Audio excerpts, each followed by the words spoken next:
Good evening, everybody, and welcome back to FOJC. I'm your host, Brian of Visual Disturbance, back here once again for a Sunday Night Live program.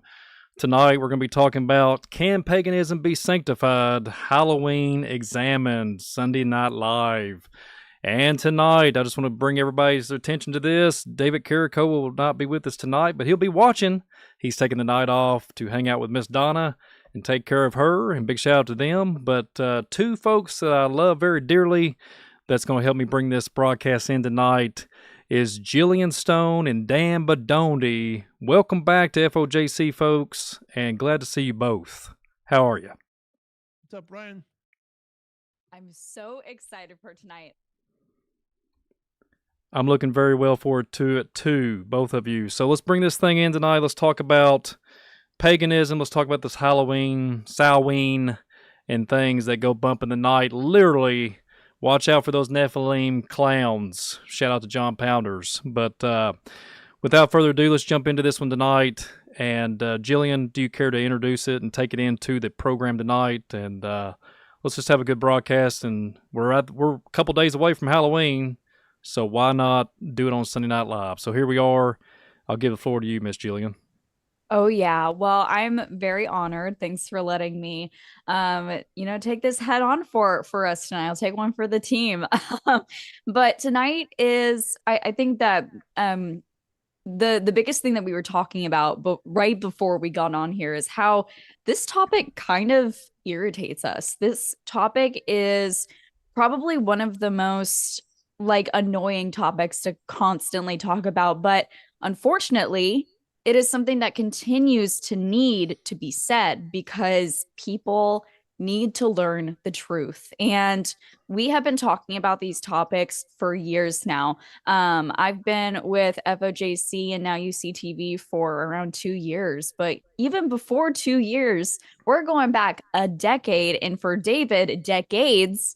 They've been talking about pagan holidays for a very long time. And so obviously this is continuously an issue for our society and also progressively getting worse. So everything each year, I know that Brian and Dan and David and John, they along with we all honestly are starting to believe and led by pretty striking evidence that Halloween is getting more and more evil each year, that the darkness is becoming more and more amplified each year. And all of these spirits are really starting to get a hold of us. Over the past few weeks, I've been talking about, the spiritual warfare that is associated with Christianity and what it means to give your life to Christ. And I went over a lot of the dark sides of Christianity that no one talks about, the hidden struggles, especially around the times of these pagan holidays. You get attacked and attacked and attacked. And sometimes you're just going through a season of lamentation.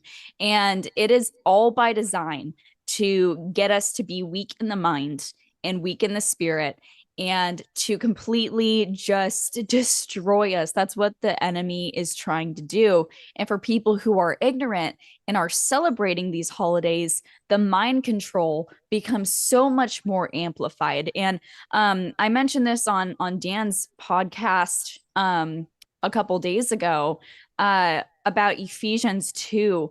And it says here, in Ephesians 2, verse 2, wherein the time you walked according to the course of this world, according to the prince of the power of the air, the spirit that now worketh in the children of disobedience. Wow. It's so true. And I don't think that people take into account, I bet that there are some people who are hearing this principality of the air for the very first time. It is a mind control spirit. It is a mind control principality. And man, we are at a time where technology is at its peak. The waves, the airwaves that are in the air, the frequencies, all of it are catered towards this artificial intelligence and replacing God with a screen. And so every single year, the darkness is getting more and more powerful. And for people like me, Dan, and Brian, and David and John and everyone else in this ministry, we're noticing it, and it's really concerning us. And so tonight we are going to be once again amplifying and just emphasizing the importance of staying away from all forms of darkness and being obedient to the Most High. So, with that, Brian, do you have anything else to input before like we dive into kind of like the Samhain or Halloween 101? Yeah, I do have something to add. You had me going there with mind control. I've seen this all my life, and especially when I used to be a milkman. Big long story. Fell off a truck, had an accident, blah blah. But I used to be a milkman. I used to go to these brick and mortar stores, and all the seasonals.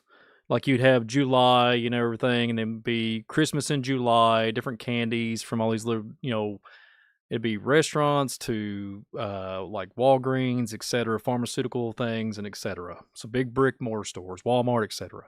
And I remember that they'd have like their Halloween candies start coming in on trucks around July, and so the candy will be there 6 months prior to before Halloween, and a lot of people don't know that. And if you look at the ingredients level as it is, some of these things just let's watch what we say here on this platform, but the dyes in them can, let's just say, cause some disruptions in the brain activity, especially developmental of children. So it's kind of interesting, just throwing it out there. And it's kind of like when you think about going in debt for these holidays, it makes no sense. I've seen people buy these big, extravagant Halloween setups and then not be able to pay their mortgage or not be able to put food on their table for their kids. And it's just strange. I don't understand it. And that is a consumerism type of spiritual applications to consume until you drop, right? You shop till you drop. I'm a little old, but shop till you drop, and you charge a credit card up that you just bought. You don't even know the interest rate on it that you actually got, and you just keep scanning it. You keep swiping it, and before you know it, $20,000 up in debt, and you got 10-foot tall Nephilim statues and pumpkins and witches and demons, and then you have to go rent a storage unit to store it up because you don't have a big enough garage or a big enough storage facility. So it is brainwashing. It is a defilement of the mind, and it's demonically controlled. And it's been going through. It's in our society for a long, long time. And Samhain, Halloween, whatever you want to call it. It has a supernatural charge to it. And I would say this too, Jillian. This October has been the most suppressive I've ever felt when it comes to this type of year, like in the Halloween type of narrative. I've never felt such a suppression, and I've seen so much. It's been coming at different angles, and this uneasiness in my spirit has been really kind of chaotic. And I know that a lot of people are still like all in, like, oh yeah, I can't wait. Halloween's on its way. I see people around my neighborhood putting up these extravagant setups, and it's death and destruction, it's bloodshed, it's everything. It's literally, children don't understand it, and they're being programmed to think about evil things, and it's just one big nightmare if you think about it. It's like Nightmare on Elm Street plus Michael Myers. We got the whole thing going on, and I've noticed a huge. It's almost like they're being distracted from Christmas level, and they're really navigating and gravitating toward the Halloween side of it more than Christmas. It seems like Halloween is becoming a more stronger, let's just say, event for America. So there you go. But I'll give the floor back to you, Jillian. What do you say about all that? Do you think that this is like one big test and there's a demonic presence about it? I know you agree with me, but what do you think about everything I just went over? It's pretty lengthy, but have you noticed the same thing? Have you thought this October has been very suppressive? Yeah, I mean, there are a lot of things that I have been going through spiritually that I didn't go through last Halloween. I was in a very different season in my life, and I think that this season has really just been priming me with the Lord to continue to walk in obedience. I talked a lot about in my recent video with my good friend Milane that we have been really struggling with spiritual dreams that have been attacking us whether it be a spiritual spouse or literally getting attacked or having nightmares in our dreams and waking up and feeling defiled and not knowing what to do because over the past for so long we've experienced breakthrough and success. And so these are definitely no coincidence at all that this is happening to people in the body of Christ who are being attacked in their sleep, who are being attacked in general. For our ministry, like, I mean, I've like seen a lot of really interesting attacks online that perplex me and actually really intrigue me a lot because it's like, I wonder why this is all happening all of a sudden right now. Like, why is it happening at this time? And there is a very, very oppressive spirit that is going around, especially with, you know, what's been going on over the past few months in our world. And also just the continuous alignment of different planets and the cosmos. Like, we're seeing a lot of interesting spacecrafts that are supposed to be coming in, and like the asteroid, it's like Atlas 31 or 31 Atlas or something like that, and people are saying that it's this alien spaceship that's going to come close to our solar system, and then another alien spaceship that's supposed to come in this November. There is a extraterrestrial type obsession that's happening right now, and I think that part of the reason why it is such it's getting so dark is because this world, as of right now, we've gotten a taste of a lot of different cryptid sightings over the past, I would say, 4 years. We have seen a lot of things that we cannot explain. We have experienced a spiritual shift that has completely befallen us since really November of last year during the election. We're seeing this entering of the golden age, and we're seeing now, like, we're seeing assassinations happen. We're seeing like wars being ceasefired and then restarted again, and all of this stuff. There is a lot going on in our world right now that is making people want like a higher power to lead them. And I think for so many people, too many people, most people, I would say, they're searching in the complete wrong direction to get the hole that's in their heart, the questions that they are wanting answered to be filled. And it's just not, it's not the right place to look. And you are literally meddling with forces that are so dark and disturbing that humans literally can't comprehend it. It's a very dangerous thing. And when it comes to the topic of Halloween, man, I like I can't even believe how many people are participating in the church too. It's perplexing. I just can't wrap my head around why are more churches celebrating Halloween and okaying this, and why aren't more Christians like us stepping up and saying no more? Jillian, I have to agree with you.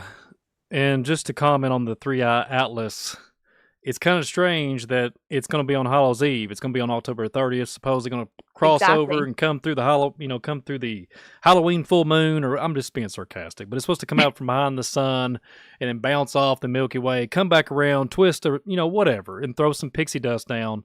It's strange times indeed. And I'll just say this, I've heard everything from the universal cracking the code to changing everything from it's going to disrupt and take down every kind of system.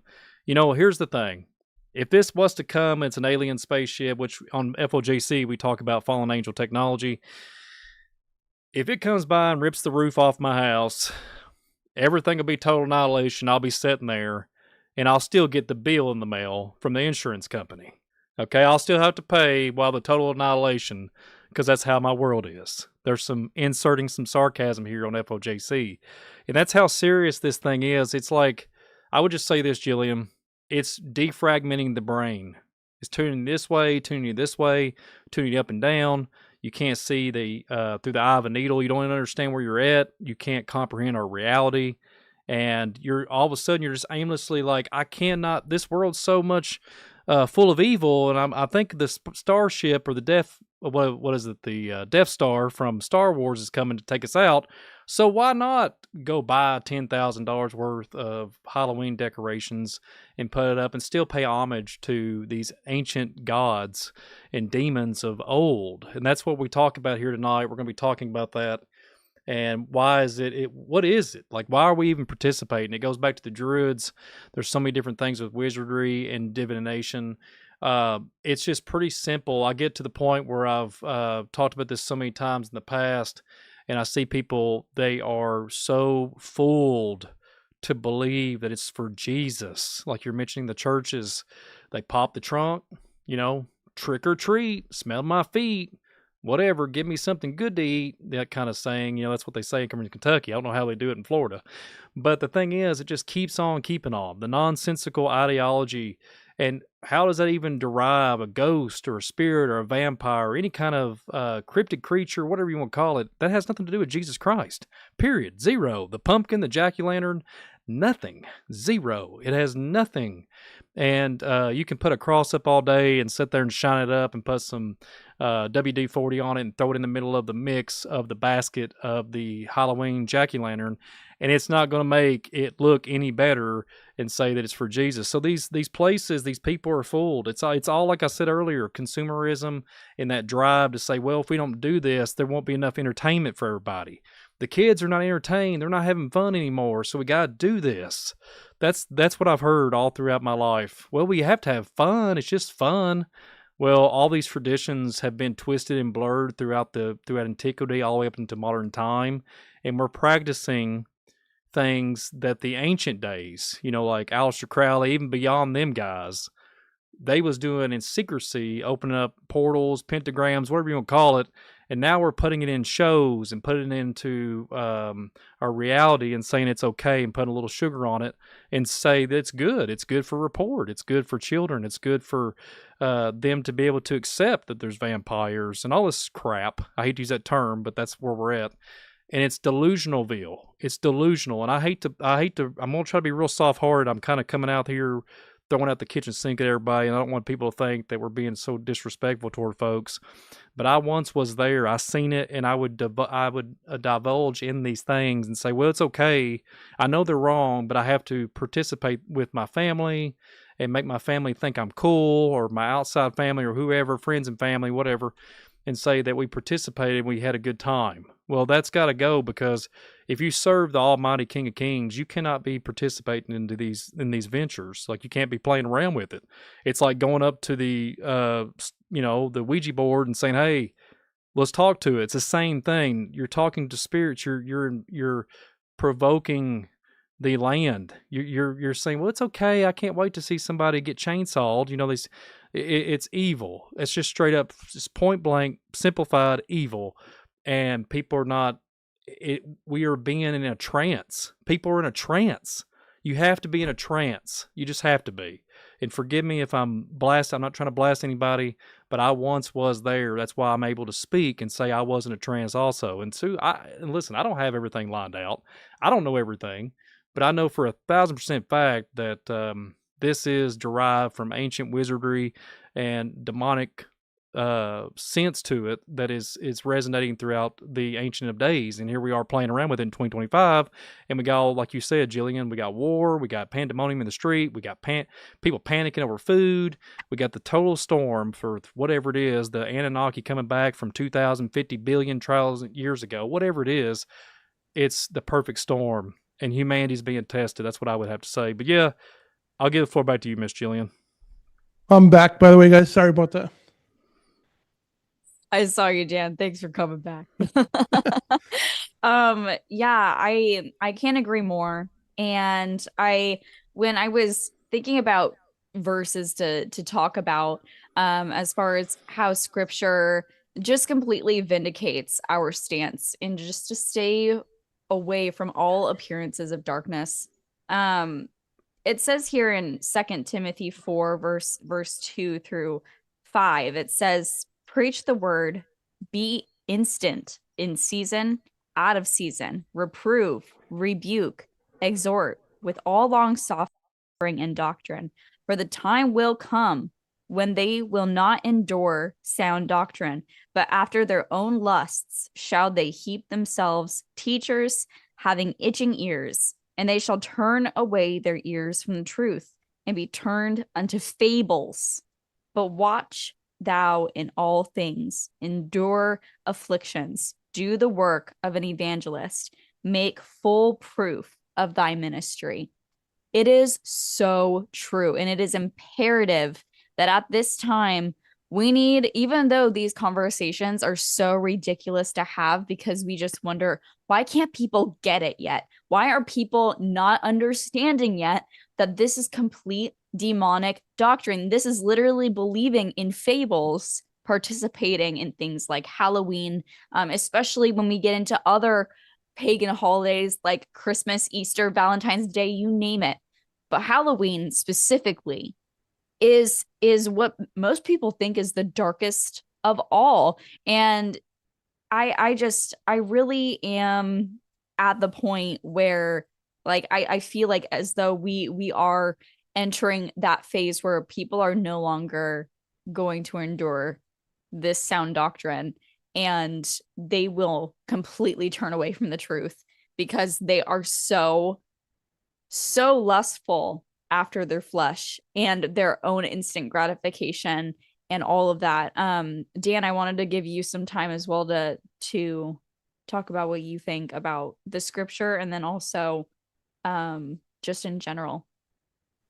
Well, yeah, I just wanted to bring up too. I know it's mostly talk about a Christmas tree, but Jeremiah 10 too. It says, "Thus said the Lord, learn not the way of the heathen, and don't be dismayed at the signs of heaven, for the heathen are dismayed by them." That goes on about the Christmas tree, but that goes more than that because it just plain says, "Don't learn the way of the heathens," and which is pagans. Don't learn, these ways. And the Halloween's one of those ways that, or Samhain, whatever you want to call it. It is one of those ways because you're glorifying the dead. I was actually discussion today. So it was like some mainstream ministry. They talk about Halloween when the pastor says it's an evil thing, and some people try to make excuses for it. And it's like, well, it's like, it's funny too because people, well, it's not funny actually. They say, well, people dress like, put costumes on. I'm sorry, and they, put jack o' lanterns out to ward off evil. I'm like, don't you read the Bible? How do you ward off evil with evil? Yeah, doing something evil. Oh, yeah, I'm sorry. You're getting rid of those demons, absolutely, but you're replacing them with bigger demons. They're the same people who put gargoyles on their houses and everything else. It's like, oh, we're warding off evil. No, how about the blood of Jesus Christ? That's the only thing that can ward off evil. How about the Holy Spirit, the fire of the Holy Spirit? That's the only thing that can ward off evil. So by participating, and the thing is, when you look at these people, it's just one excuse after another. How it's okay because we're not killing people, we're not doing this and that. You still participate in evil. You know what I mean? You can keep justifying it, but it is evil. You know what I mean? It's might be a lighter form of evil, but it's still evil. Evil is evil, plain and simple. And the Lord says have nothing to do with these things. You know what I mean? And these are, go back thousands of years, these kind of holidays. And it's all about blood sacrifice. It's all about children. And yeah, I'm not saying you out there sacrifice children or anything like that, but you're conducting mock rituals with these things. So you're still giving season energies to these demons that roam the night. And then Halloween night, guys, the 28th, 29th, 30th, we showed you the Satanic Scroll holidays. And these nights, regardless of what you do or think, there's children across this world being massacred, being boiled alive, whatever, being killed on these days for this child sacrifice. So this is something you got to understand. So while you're walking up the street having fun, doing these rituals like the bobbing for apples, this, that, and the other thing, as you're doing these things, as children in the world right now at the time, going through the stuff for real though. They're being sacrificed and everything else. So think of that for a minute. And also, what do you think the Father's going to say? What do you think Jesus is going to say? He's not going to say, well done, good and faithful servant. You're going to have to answer for some stuff. And that's why I stopped doing it. I'm like, yeah, I'm not going to have to answer the Father for this garbage. Yeah, absolutely. Absolutely. Thanks for saying that, Dan. Hmm. Well, you guys, without further ado, I think that maybe we could get into the first slide for those of you who do not understand kind of like the Samhain or Halloween 101, what it's all about. And I put together some slides that I shared on Dan's channel. But we're gonna be using those same ones too, because it's very important that everyone kind of has these down. And if you haven't watched Dan's video, then you can see this one as as a repeat, but also go over to Dan's channel and watch that too, and give him a like and a subscribe. But so when 101, and we'll go over to slide 2. And basically, Samhain, or Halloween, is a Gaelic festival on November 1st, marking the end of the harvest season and the beginning of winter, or the darker half of the year. It is also the Irish and Scottish Gaelic name for November. Celebrations begin on the evening of the 31st of October, since the Celtic day began and ended at sunset. And something that I actually realized going into this is that the way that the Celts celebrated a lot of their seasons, especially Samhain, is very similar to the calends that the Romans would participate in. So like the calends of January, for instance, our version of New Year's is pretty much the exact same principle of Halloween today. Summoning the dead, ancestral worship, all of this stuff. So it's very interesting that it kind of marks the calends, or the very first day of the month. So I found that was pretty interesting here. So the Samhain significance is the reverence of the dead and the end of the harvest season. Celebrations include bonfires, guising or mumming, divination, seining, which is blessings using charms, veneration of the dead, feasting, and spells cast by witches. So one thing that I found very interesting about Samhain is that there's actually a lot of evidence that it was not only celebrated but observed in the way that we are literally accurately talking about here. There's not much room for interpretation, because we literally have historical sites to this day that have been used as basically portals for the dead to arise, and that is through burial mounds. And so there's a few burial mounds that we'll talk about today. One being the Chamber of Listigil in the UK. It's a burial mound, and it lines up with Samhain's festival dates. And here a quote says, "For the 3 days around the 31st of October and the 10th of February, the shadow falls perpendicular to the backstone like a clock, hand at the hour of 12. I think that was a pretty interesting thing that they were able to do. It definitely highlights that fallen angel technology. And they were clearly all about the accuracy and execution of these dates, to the point where their burial mounds literally lined up with like a clock, essentially, in these burial mounds. So another quote I have is, "A number of stone circles in dolmens, including, for example, Avebury, exhibit a west-southwest alignment and the azimuth angle of the setting sun on the 31st of October." So let's talk about the next slide here, because we have a little bit more on burial mounds. It says in slide 3, a quote that I have is, "The early literature says Samhain was marked by great gatherings and feasts, and was when the ancient burial mounds were open, which were seen as portals to the otherworld. Some of the literature also associates Samhain with bonfires and sacrifices. Samhain was a liminal or threshold festival, when the boundary between this world and the other world blurred, making contact with the Iosi, or the spirits or fairies, more likely. Most scholars see them as remnants of pagan gods. At Samhain, they were appeased with offerings of food and drink to ensure the people and the livestock survived the winter. The souls of the dead kin were also thought to revisit their homes seeking hospitality, and a place was set for them at the table during a meal. Mumming and guising were a part of the festival from at least the early modern era, whereby people went door to door in costume, reciting verses in exchange for food." The costumes may have been a way of imitating and disguising oneself from the Aossi. Now, I wanted to take absolute emphasis on how most scholars, including myself, see that these spirits from the other world represent remnants of pagan gods. David, or not, sorry, David, sorry, I have muscle memory. Brian and Dan, what do you guys think about that?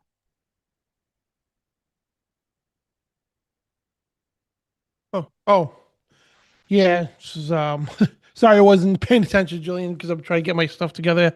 So I apologize for disappearing earlier too. So I'm just trying to catch up with you guys and on your slides and everything. So, but yeah, what I would say anyway, it's just like when you look at the stuff here all together, there's you mentioned earlier too about Nephilim and all that too. So you are actually celebrating some of these Nephilim spirits and everything else too. Because they're demons. I mean, the spirits of demons, the disembodied spirits of the Nephilim. So this is like these holidays, whatever you want to call them, the feast. It's the Feast of Samhain. I can never pronounce it right, but yeah, the Feast of Samhain, and it's 3 days literally of hell. You know what I mean? You got Hell's Night, Halloween, then All Souls Day, whatever you want to call it, the Day of the Dead. And of course, they gets twisted a little, watered down, put through the strainer, some sugar added to it, and little frosting, maybe a cherry on top. The Catholic Church, did this to this satanic feast. It literally is satanic, and of course, they watered down, brought into this country. And you mentioned, when you showing the jack o' lanterns and all that, I want to give a couple little things on that and about the jack o' lanterns. Originally, it was yams, I believe, but they used to use real flesh, real human flesh to light these jack o' lanterns and all that. And there was another thing say, oh, you ward off evil by doing this, but again, you can't use evil to ward off evil. It just doesn't work that way. And it's the same people think you could put sage and salt around the place to keep demons away. No, you just got to make it worse. And so doing these rituals and all that, and these people from the Celtic countries, they didn't know much. And they were just afraid. So they're doing complying with these rituals and everything else, and these. And we'll get to when Jillian gets to the slide. We'll talk about the sacrifices in the cages, with the kids and the bob and frapples. I'll save that for then. So I'm just catching up on my apologies, Jillian. Oh, no, you're fine. You're fine. One thing to highlight on that's exactly correct. And one bit of research that I did, I didn't include it in the slides, but I thought it was very sinister it really disturbed me, was that not only were these jack-o'-lanterns or turnips or radishes, whatever they specifically use, pumpkins were used way later, but they would literally do a wicker man. They would do a wicker man and they would burn the sacrifices of animals and of either prisoners or willing sacrifices in the wicker man, and they would extract the fats from these sacrifices, and that would be what lit the turnips or the radishes. And it is so dark, you guys, what they did, and like for the purpose of keeping things like kid friendly in a smaller way, like it is like it's so crazy. Brian, what do you think? So this particular slide and talking about the burial mounds and the way, especially the souls of the dead kin, this reminds me of AI applications and the people cloning avatars of their dead kin. It's almost like introducing holographic technology, making it real, and then back then you're mixing all these things and it's literally the same thing and we just label it technology now, but back then it was literally pure magic. And then the other thing is that this has got my gears turning is because I remember very plainly, I know you guys have heard me talk about this, I gotta watch what I say. There's a particular name that I cannot say on here, but let's just say for fun, entertainment purposes only, but this is a factual thing that happened. About 5 years ago, in my neck of the woods, there's an individual with all kinds of power, okay? He tells the citizens and everybody to put up green light bulbs on their door facings, right? Light up their doors. So it almost makes me think of what we're talking about right now. It's like you're provoking or inviting spiritual applications, and the term was thrown around to mourn the dead, to mourn the victims of something that happened 5 years ago, okay? To mourn them. And you to this day, the green light is in the socket. It's still there at the door.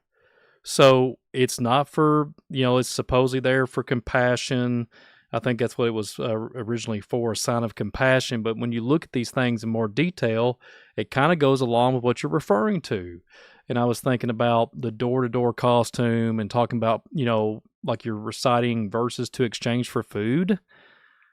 This is like, if this had to happen now, like, for example, I don't know if I time traveled back in time and I seen this, okay? I woke up and let's just say 11:06, okay? 11:10, whatever.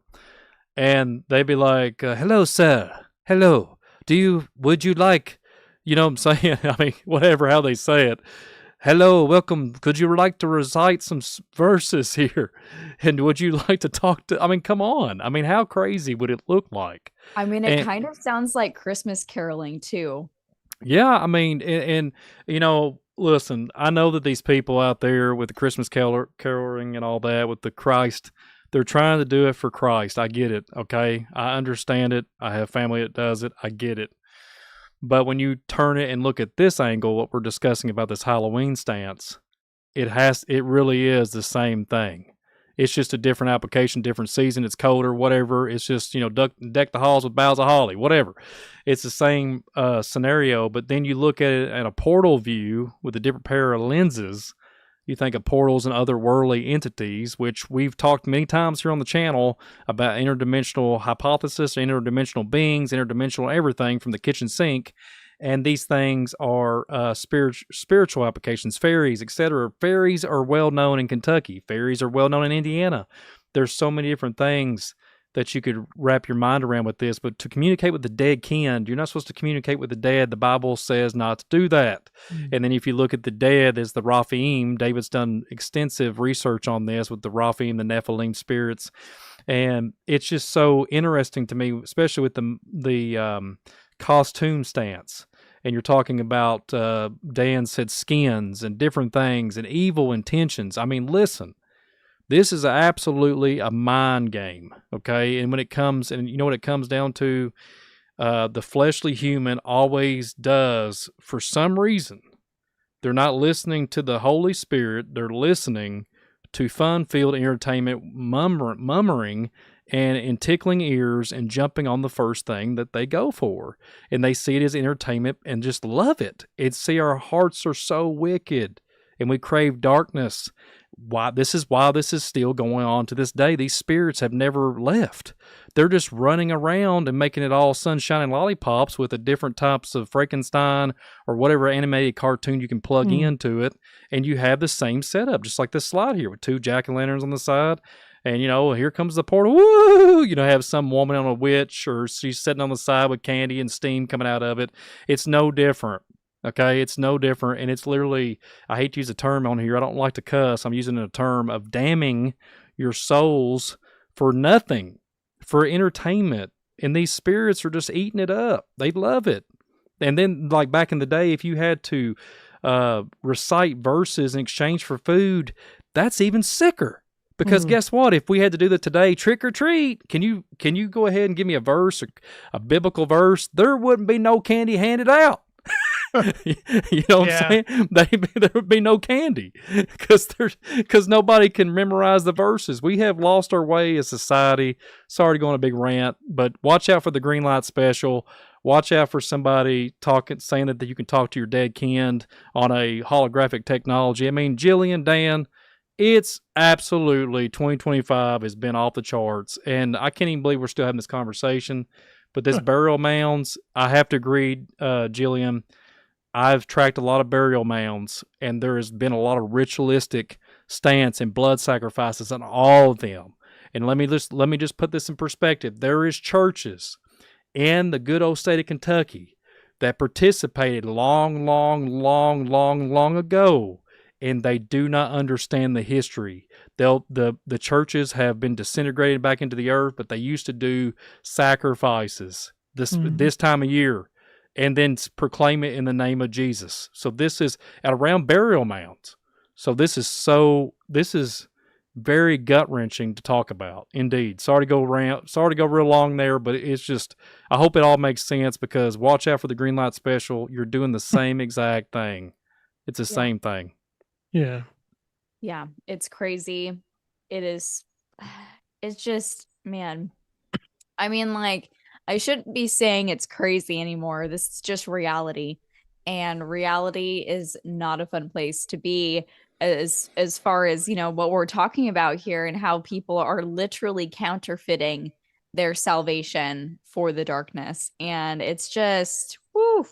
It really just makes you wonder, like, how close we are to these end times happening, and if we are in the end times, and how much it would take at this point, like right now, as of today, like if something were to completely go down, how how many people, how quickly would people fall to this beast system? And I think that we're at the position now where if something were to go down pretty major, people would comply more than ever.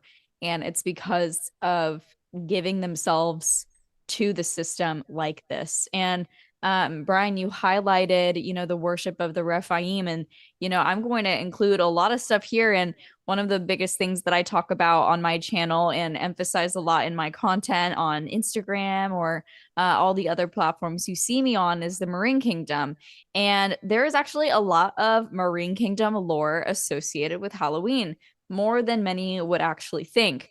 So in slide 4, I put some really interesting information here. So according to Irish mythology, Samhain was a time when the doorways to the other world open, like we had discussed, allowing supernatural beings and the souls of the dead to come into our world, while Beltane was a summer festival for the living. Samhain was essentially a festival for the dead. So they always have their dualities of life and death, and as above, so below. It's very interesting here. But listen to this. Some tales suggest that offerings or sacrifices were made on Samhain. In the Book of Invasions, each Samhain, the people of Nemed had to give 2/3 of their children, their corn, and their milk to the monstrous Fomorians. The Fomorians seem to represent the harmful or destructive powers of nature, personifications of chaos, darkness, death, blight, and drought. Now, who were the Fomorians, you may ask? Well, I'll tell you. The Fomorians originally were said to come from under the sea or the earth. Later, they were portrayed as sea raiders and giants. They are enemies of Ireland's first settlers and opponents of the Tuatha De Danann, the other supernatural race in Irish mythology, although some members of the two races have offspring. That is crazy. And before I get your guys' commentary, I want to read one more thing, because this also blows your socks off. This is a quote from The Worship of the Dead by John Garnier, and it is talking specifically about Halloween here. And it says in this quote, "The force of this argument is illustrated by the fact of the observance of a great festival of the dead in commemoration of the event, not by only the nations, more or less in communication with each other, but by others widely spread." This part of the quote, by the way, is basically saying that it wasn't a few of these nations that were landlocked together, like Spain, Italy, France, Switzerland. It was celebrated by people from India, China, Japan, the Philippines, India, like all of these different cultures around the world. They all have a festival of the dead. This festival is moreover held by all or on about the very day which, according to the Mosaic account, the deluge nearly corresponding with our November. And I included Genesis 8:5 here to discuss what John Garnier was talking about. And it says, "And the waters decreased continually until the 10th month. In the 10th month, on the first day of the month, were the tops of the mountains seen." So the 10th month would have been like November, I believe. And the 10th month on the first day, which is literally what we're talking about here, it coincides accurately with the biblical account of the flood. Halloween does. So what is John Garnier saying? He's saying that Halloween, this festival of the dead, is based around worshiping the ancestors that were originally lost in the deluge. Now we know what happened in Genesis 6, and we also know what happened through Genesis 8. Who exactly was wiped out? It was the Nephilim. It were the giants, the chimeras, all of the fallen angel technology that we see. It was all completely swept from the earth. And I believe that it was probably Ham or Japheth or both of them that brought back this tradition, because we know that they fell away.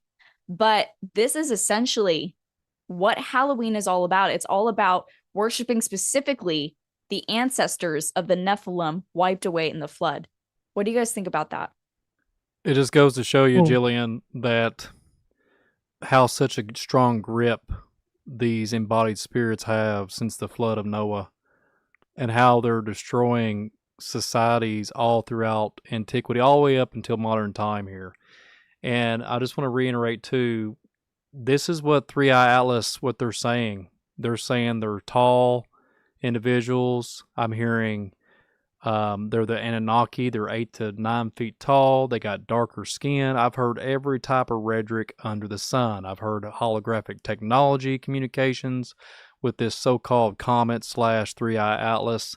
And how ironic, it's fitting to what we're talking about here with these supernatural race, this Irish mythology. This is so scary when you think about it. But then, don't let your heart be troubled. And I want to mention this too real quick, not to get off the subject, but earlier I mentioned a green light. I want to make sure I verify this. There's a lot of people in the chat saying that the green light means respect for the veterans. I don't know of that. I don't know. But I was referring to something that happened in 2020. Y'all know what I'm talking about, to mourn the dead in the green. Okay? So it was a green light. And to this day, it was very scary to watch that. And it was almost like they worshipped things. And to this day, they still do that. So I'm a big advocate for the veterans. So God bless you guys, all of you all out there that's a veteran. I'm not even knocking off on anything like that. I'm knocking off on the individual that told people to, over the airwaves, to put a green light up to mourn a certain type of victims. And I thought that it was so dark and sinister in itself. And real quick to validate, I am so sorry for people passing away. I'm not even, going down that rabbit hole of like talking about that particular event, but it's getting very dark.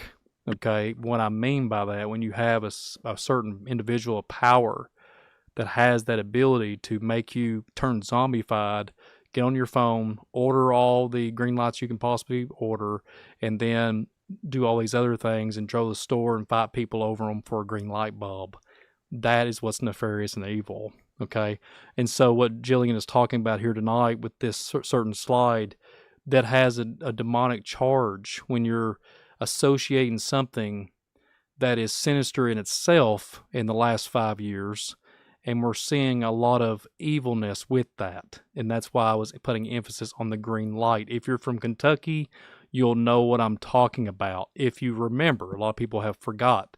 That's okay, but that is nothing to do with the veterans, okay, what I was talking about. And if it is, I'm sorry if I'm wrong on that, and forgive me, but I do know that the green light was facilitated by an individual in power telling everybody to mourn.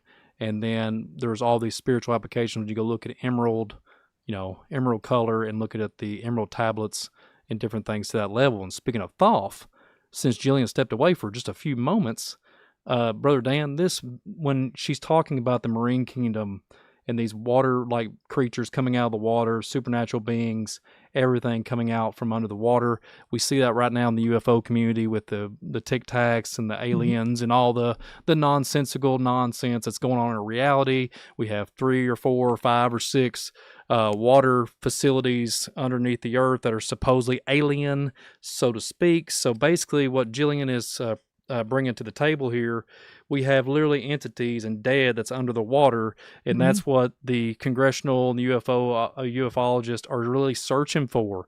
So this happened through many different events throughout time and antiquity. They would worship these entities, and these, Thoth is even being depicted of coming out of the water. Atlantean, the Lemurian story, these marine-like, Aquaman-like creatures come and start teaching mankind knowledge. There's nothing new under the sun. Let me reiterate that. Nothing new. Same thing, same principle. We're dealing with the same principalities as we did back in the day of Noah, the first, before the flood, before the embodied spirits fell because of the flood. We are dealing with the same type of narrative, and it's just 2.0 on steroids now, and everybody is worried about putting their 12-foot bulletproof Nephilim skeleton with a beer cup in its hand. And this stuff is so serious. This is serious stuff. And we're manipulating our minds to believe that it's legitimately just for fun, and we get a dopamine kick and think it's funny. This is literally what they want. They want you to participate unknowingly, unconscious, whatever you want to say it. They want to consciously defile your mind, every facet of your life, to pay homage to these old Nephilim entities and these embodied spirits. That's a true fact. And Jillian, glad to see you back. Yes, I had to let my cat out. He was like scratching in the other room, and I was like, oh, poor guy. But yeah, you're absolutely right, Brian. And we're not done with talking about the Marine Kingdom. There are quite a few more Marine Kingdom ties that I'll be bringing up in a very short few minutes. But I think that you'll see kind of an Atlantean type symbolism here in this next slide, where we talk about some of before these... you get to the slide, I just wanted to comment on because you brought up traditions and all that. So somebody today was telling me in Haiti it's not as bad, but it's the thing is, all these traditions, they have a similar tradition, but it's a little different here and there. But the thing is, it's still honoring the dead. It's still paying patronage to the dead, and it's in this way, in ritualistic form. Yeah, you miss your dead, all that stuff, but in this ritualistic form, it's evil. And so people say, well, you got to criticize other people's traditions. Yes, I am. I'm going to criticize our tradition, your tradition, wherever you come from. I'm going to criticize it, because Jesus Christ said in Matthew 7, when they talked about, about washing your hands and all that stuff. And Jesus told him, it's like, no, we don't follow men's traditions. He says, how about you say in vain you worship me, but yet you're teaching doctrines and commandments of men. Then he goes on to say at the end, making the word of God non-effect through your tradition. So if you're out there, I don't care if you're from Haiti, United States, Jamaica, wherever you're from, if your tradition, which the Catholic Church is big with this, your tradition steps over the Bible, you got to stop and say, hey, what's more important, my ancestors' traditions or the Bible? And I'm going to tell you right off, I don't care if I offend anybody or not, I'm going to take our traditions, okay, and throw it down the toilet. Plain and simple, because the word of God comes first, as Jesus stated, just the simple tradition of washing hands and all that, and Mark 7. And, you brought up also some quotes by people, so I'm going to bring up two quotes real quick here. So this is what these Satanists think about Halloween. Anton LaVey, he was a founder of the Church of Satan in 1966. He was a student of Aleister Crowley. He loved Aleister Crowley big time. So he says, I'm glad that Christian parents let their children worship the devil at least one night a year, Halloween. And former Satanist John Ramirez, he warns of the dangers of celebrating Halloween. He quotes, it's like having one night stand with the devil. Why would you want to cheat on Jesus? Don't you see Satanists coming to church one night a year to cheat on the devil? No way. So you don't see, he's saying, you don't see Satanists coming to churches. Satanists participate in Christian feasts and all that stuff. No, they don't do that.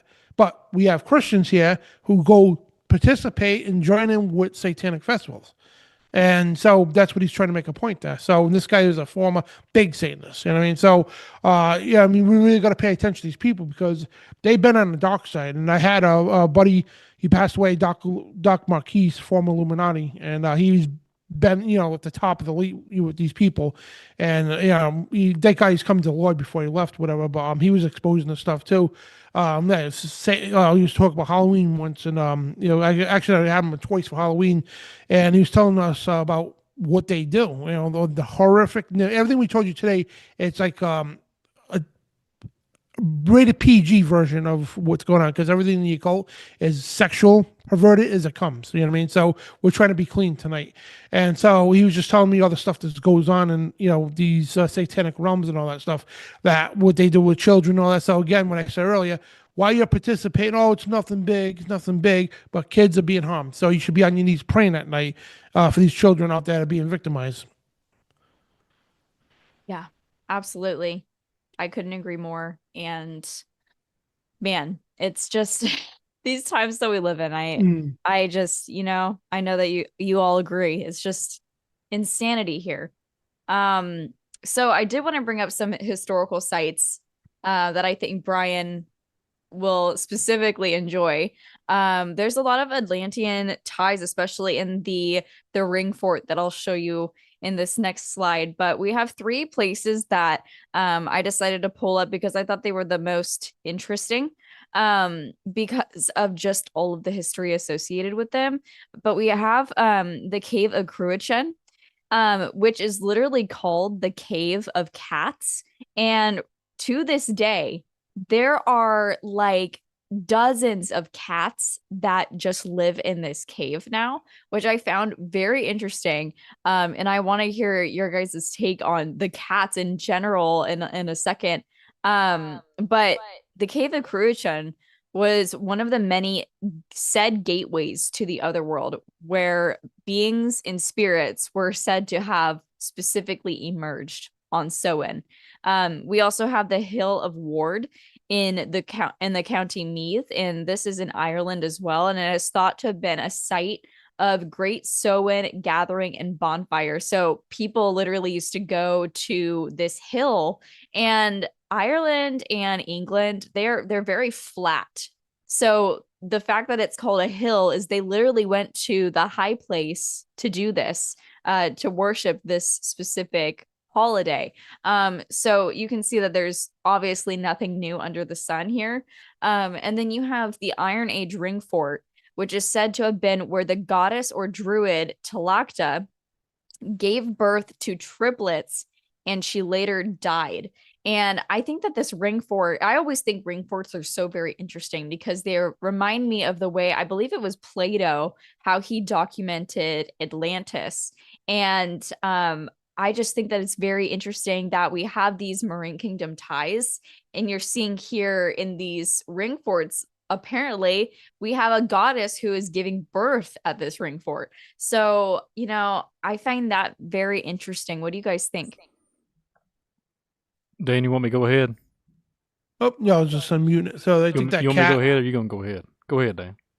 Yeah, with the cats, I think it's just endless supply of catnip in there. I was joking, but you mentioned Friday too how sacred cats were to the Egyptians and certain occultists and everything else, witches in general. That's why you always see a witch associated with a cat. And we're not saying cats are evil, guys. We're just saying that they're very well liked by occultists, and especially back in the Egyptian days, cats were like known as sacred animals. You know what I mean? So there's got to be some spiritual significance to that cave. I mean, I would like to go investigate that place if you ask me, but other than that, I mean, the circle fort, we have one out here in Rhode Island.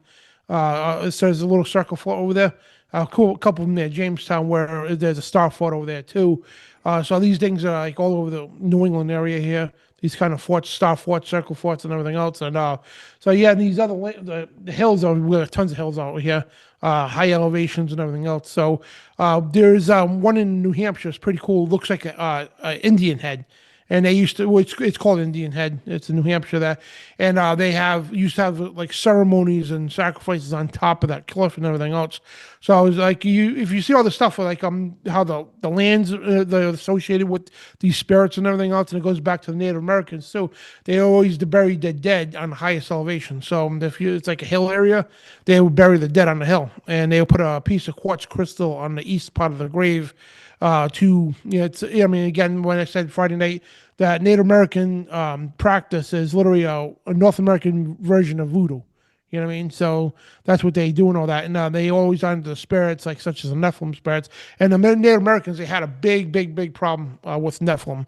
Right in here in New England, we got history on that. Them battling Nephilim creatures and everything else. And again, when you, well, that's why they call these places sacred grounds for, because there's literally Nephilim buried in these things. And when you disturb them, the demons, they don't like their graves being disturbed. So they're gonna come out and attack you. You know what I mean? Unless you have the blood of Christ on you, whatever the case. And so I was watching Skinwalker Ranch today, and I was going through the first season. Never watched it before, and I'm like, this whole season, these guys didn't realize that they're standing on Nephilim grounds where Nephilim are buried and everything else, and they're trying to go down the scientific route. You know what I mean? So it's like, wow, and you know what I mean? It's like, everything is spiritual, guys. You know what I mean? And so there's no middle ground either. You're either with God or the devil. That's plain and simple. Even though those people are, well, I'm not with either. Well, guess what? You're with the devil. So either way, you have to be with the Lord or the devil. That's just the way it goes. So you celebrating these pagan holidays, and I know some churches out there. It's like, oh, come on into the church here. We'll we'll have a little party, and it will be in the church. Well, it's still the same thing. And there's nothing wrong going out preaching and all that. But anyway, guys, like I started to change the subject, but these I would love to go visit that cave though. That'd be pretty cool. Well, I have a thought. I remember seeing and reading about this a long time ago. I'm gonna know your all's take on this. This is it pronounced Cave of Cruachan or Cruachan? Is that how you pronounce it?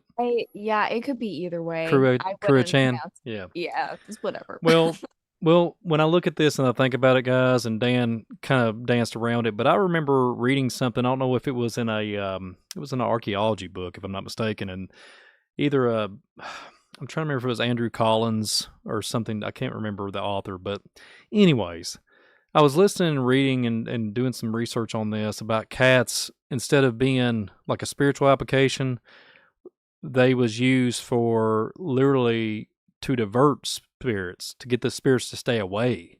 That's what I heard, and I don't know if there's any truth to that. Take it for what it is with a grain of salt, but just to think about these cats migrating there and living, maybe God is using these cats supernaturally to keep a spirit at bay. Maybe, but I have heard that. Maybe that sounds so crazy. And but yeah, cats supposedly diverting and keeping spirits away. Either way, there's a strangeness to it, a high strangeness. And cats, you hear this all the time, and I study a lot of things with ufology and everything. And they say that aliens are cats and cats are aliens. You hear the subliminal messaging with, like, they'll talk about it and Men in Black series and TV shows and what have you, and say cats are alien. You'll see all these cat videos all over online, but anyways, it's very interesting to me and compelling that they're all migrating to this cave system and living there to this day, Jillian. It's really strange. And then to really talk about this real quick, this is my speculation only here. This Iron Age ring fort.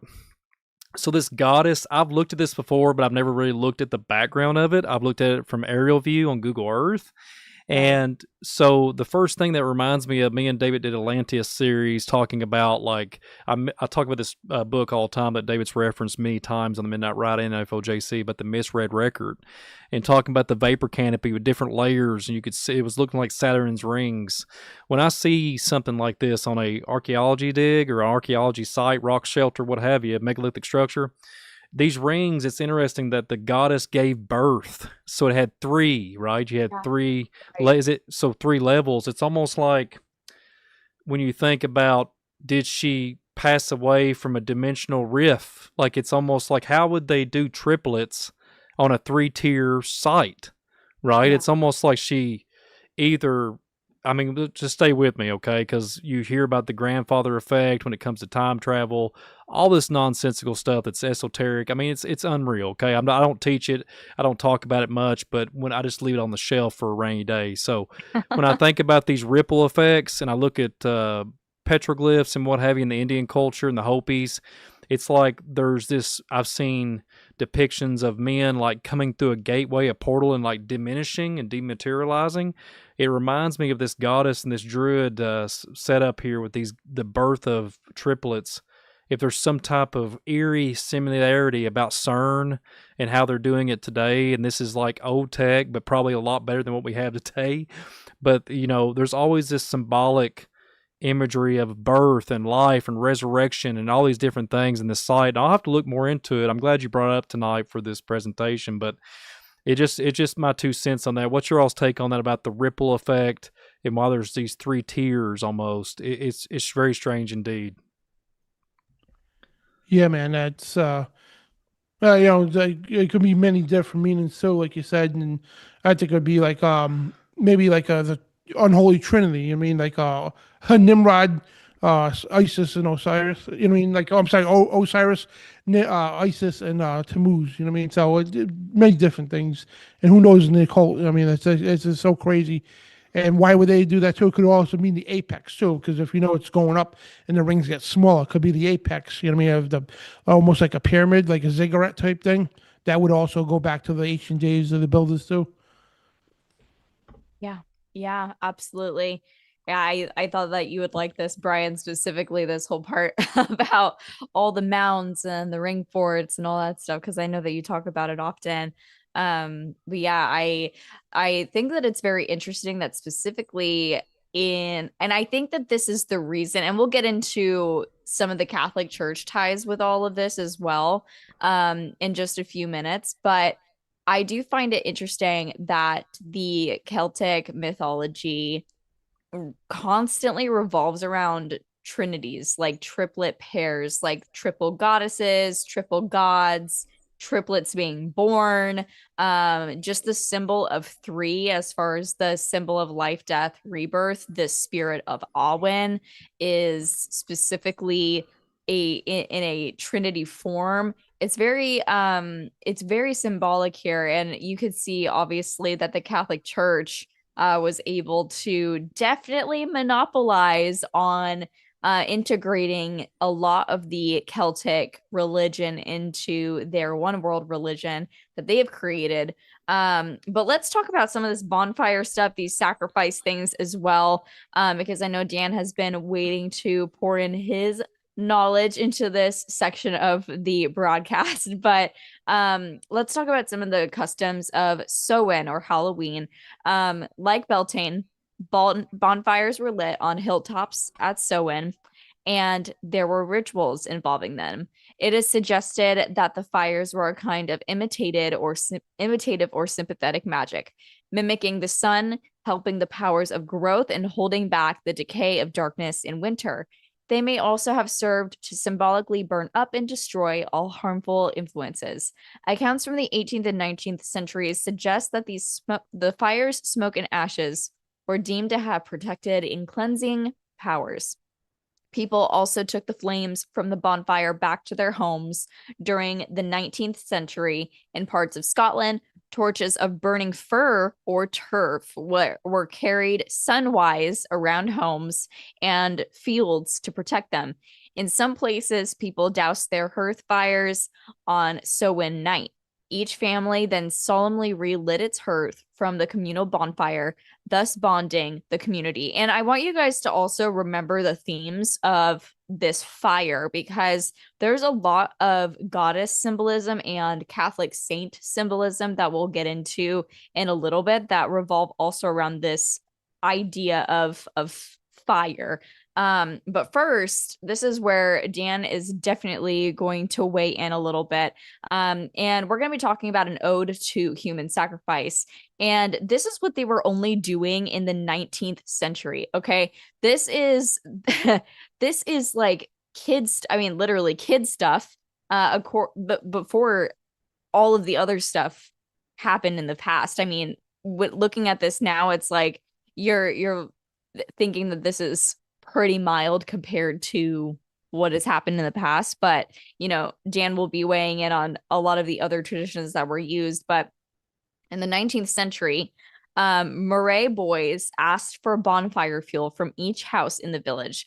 When the fire was lit, one after another of the youths laid himself down on the ground as near to the fire as possible, so not as to be burned in such a position as to let the smoke roll over him. The others ran through the smoke and jumped over him. When the bonfire burnt, they scattered the ashes, vying for who could scatter them the most. In some areas, 2 bonfires would be built side by side, and the people, sometimes with their livestock, would walk between them as a cleansing ritual. The bones of slaughtered cattle were said to have been cast upon the bonfires. The bonfires were used in divination. In the 18th century, in Ochtertyre, a ring of stones, we're getting that ring symbolism again, one for each person, was laid around the fire, perhaps on a layer of ash. Everyone then ran around it with a torch, exulting. In the morning, the stones were examined, and if any were mislaid, it was said that a person it represented would not live out the year. A similar custom was observed in North Wales and in Brittany. James George Fraser suggests that this came from an older custom of actually burning people, aka human sacrifice, or it may have always been symbolic. Divination has likely been a part of the festival since ancient times and has survived in some rural areas. What do you guys think about this fire ritual that they had children play? Well, the fire rituals goes back to, we mentioned Beltane. I want to highlight Beltane real quick. Beltane is now known as High Satanic Holiday.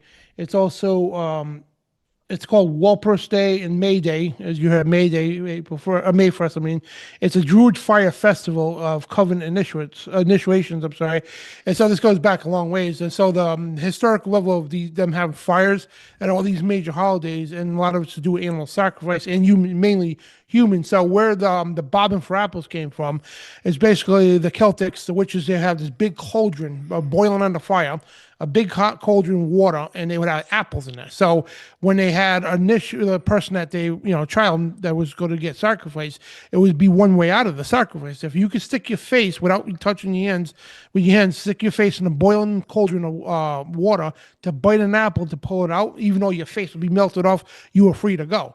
So, and if you failed or you just didn't want to do it, they would put you in a cage. So basically, it's a huge effigy of a person, whatever the case, but there's a bunch of cages.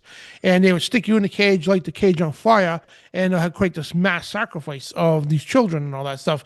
So this also happened, Beltane's a big time, because not a coincidence, it was May 1st, 1776, that Dr. Adam Weishaupt, who's a professor in canon law and a Jesuit, officially, the Illuminati was around long before him, but he officially created the Bavarian Order of the Illuminati. So it's not a coincidence at all. So this is, again, Beltane, May 1st, and also in Halloween time, because we're going to the winter solstice and all that stuff. So they have these things in the May's going into the summertime. Halloween, going into November is going to the winter solstice and all that. So they do this, and it's always according to star alignments. They pervert God's astrology, literally, and astronomy to make astrology. I'm sorry, and again, everything's discussed. And if you've seen on my screen here, the kind of all these orgies and everything else, and child sacrifice, the nasty stuff they do to children before the sacrifice, it is utterly disgusting. You know what I mean? And so I'm just trying to keep it PG here, but this is a very serious thing, guys. And granted, a lot of people don't do this no more, but again, the same amount of children are still being sacrificed, and in different ways as well. So if you look at the missing person alert, how many kids go missing a day in this country? Just the United States alone, and none of like a small percent is recovered again, and you got a large percent of it is never seen again. They're putting child SRA rings, all kinds of things. They use these children for these rituals, and then I don't even want to mention on the show here what they do with these children. But that's why we need to pray for children. If you got to get a child out there, I wouldn't even let them out like that. On Halloween by themselves. Yeah, when my son was growing up, I always kept him in front of me. I didn't let him out of my sight, because easily, just like that, somebody could take your child and you wouldn't even know. It's crazy out there. And unfortunately, these kids are never seen again. You go to Walmart, right? When you go check out the Walmarts and all the Walmarts in the country, right at the front, you got a wall full of pictures of children that are going missing. And it's sickening, it really is. And that's why we got to pray. And this is why we emphasize and make a big deal about this, guys, because don't partake in something evil. You know what I mean? If you want to have a party, if you want to have fun with your friends and family, you don't need to do it on this day. Do it on another day. Say, hey, let's just have a party and then have a bash. No problem. In the summertime, we have cookouts for, stay overnight. That's fine. Have breakfast in the morning. Nothing wrong with that. But don't partake in these satanic holidays. Make your own holiday. You know what I mean? Make something just family fun. You know what I mean? Or friends or whatever. Don't partake in this kind of stuff because you are literally, whether you know it or not, you're taking place of a mock. Now, a mock sacrifice is not a real sacrifice, but it's like you're still giving the energies to these demons that you're like creating like a mock sacrifice, like basically you're sacrificing something, but it's not a real sacrifice. You know what I mean? But still partaking in it. And so, and yeah, again, going back to Beltane too, it's the same thing. And it's like we need to always be aware of these festivals. You know what I mean? And especially in the winter time when these things ramp up, September kicks it off, goes right into October, November, December, and Christmas and everything else. And these are some disgusting, and if you can see my screen, it'll be, some disgusting rituals that they do at the top there. I'm talking about high levels of witchcraft, high levels of Satanism, and everything else. And they have their own versions that varies a little bit in different cultures. And the thing is, here's the thing too, guys. When we talked about many cultures, right? The thing is there's a front ritual. There's a front part, okay? So when the country here in the United States, we have the Halloween, everybody goes out, but there's things that go on in the backside of that you don't see. Same thing in Haiti too. The woman's telling me, "Oh, it's all everybody just has fun. We celebrate our friends and family." Yeah, but what's going on in the backside of it? It's a cover. You know what I mean? It's like Wicca, right? Wicca is a cover for witchcraft. It's just to paint a public perception that we're not bad with people no more. We're just human beings who love nature. So that's the public perception of it. So you always see the public perception and the commercialization, but you're not seeing what goes on with the evil forces in every one of these countries. So that's what I'm trying to make a point about that. Yeah. Yeah. It is absolutely all a cover. And I just had a thought that popped into my mind that I didn't even think to include in my last broadcast, but I think one of the most major issues why I struggled was because of my childhood as far as Halloween goes. And I just remembered that my preschool teacher, I was probably 4 years old, my preschool teacher was a Wiccan. She participated very heavily in Wicca, and it makes absolute sense. Could she have cursed the class? I have no idea. It makes perfect sense though, as to why I had always, before I was saved, felt like Halloween was just such an important holiday, all of this darkness and my fascination with witchcraft as well. But this is where we're kind of gonna get into kind of that religious side, I should say, of paganism, how the Catholic Church has incorporated pagan rites in their religion, and specifically this one that was participated until basically the early 19th century. So this was like a pretty basic like Catholic rite for a very long time that started on the night of basically Halloween, the 31st of October. So Wow. I want to read this. It says, one custom described as a blatant example of a pagan rite surviving into the Christian epoch was recorded on the Outer Hebrides in Iona in the 17th century. On the night of the 31st of October, fishermen and their families would go down to the shore.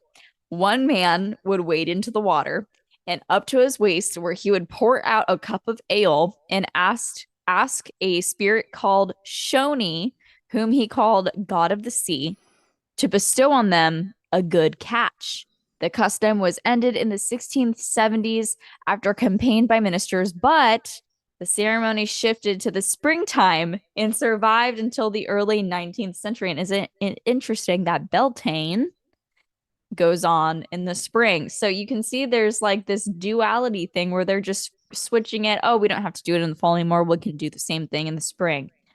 This is a excerpt from part of the ritual that is recorded. It says, Shoni, I give thee this cup of ale hoping that thou wilt be so good as to send us plenty of seaweed, used as fertilizer, for enriching our ground during the coming year.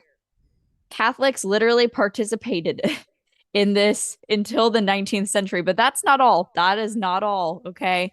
Because we're going to get into another part of the Catholic Church that really baffled me and disgusted me. I was actually very angry when I found this out. So people also took special care not to offend the ILC on Halloween and sought to ward off anyone out to cause mischief. They stayed near to home or, if forced to walk in the darkness, turned their clothing inside out or carried iron or salt to keep them at bay. In Southern Ireland, it was customary on Samhain to weave a small cross of sticks and straw called a partial, which was similar to the Brigid's cross and God's eye. It was fixed over the doorway to ward off bad luck, sickness, and witchcraft that would be replaced each Samhain.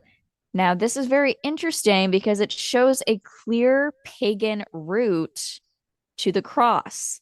And this was only the Celtic use of the cross. And what's very interesting is how the Romans also used the cross as a pagan symbol and a torture device. So it's very clear that there is a very pagan origin to the cross. This is why I 2 years ago just literally made the decision, okay, the cross is a graven image and I am not going to have one in my house because of just examples like this that I came across. But let's talk about Brigid's cross, or Brigid. So Brigid, some historians suggest that Brigid is a Christianization of the Celtic goddess Brigid. Brief history of Brigid the saint. Brigid is said to have been buried at the high altar, right, the high place of the original Kildare Cathedral, in a tomb raised over her, adorned with gems and precious stones and crowns of gold and silver. In the late 12th century, Gerald of Wales wrote that 19 nuns took turns keeping a perpetual fire burning at Kildare in honor of Brigid, and that this fire had been burning since Brigid's time. He said it was ringed by a hedge that no man was allowed to cross. According to Gerald, each one of the 19 nuns took their turns guarding the fire overnight, but every 20th night, Brigid was said to keep the fire burning. The 19th nun puts the logs inside of the fire and says, "Brigid, guard your fire. This is your night." And in this way, the fire is left there. And in the morning, the wood, as usual, has been burnt and the fire is still alight.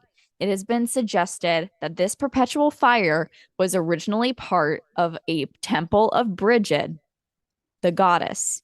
Brigid is a also prominent Celtic goddess, also spelled in the ways that I highlighted here, whose name means high one.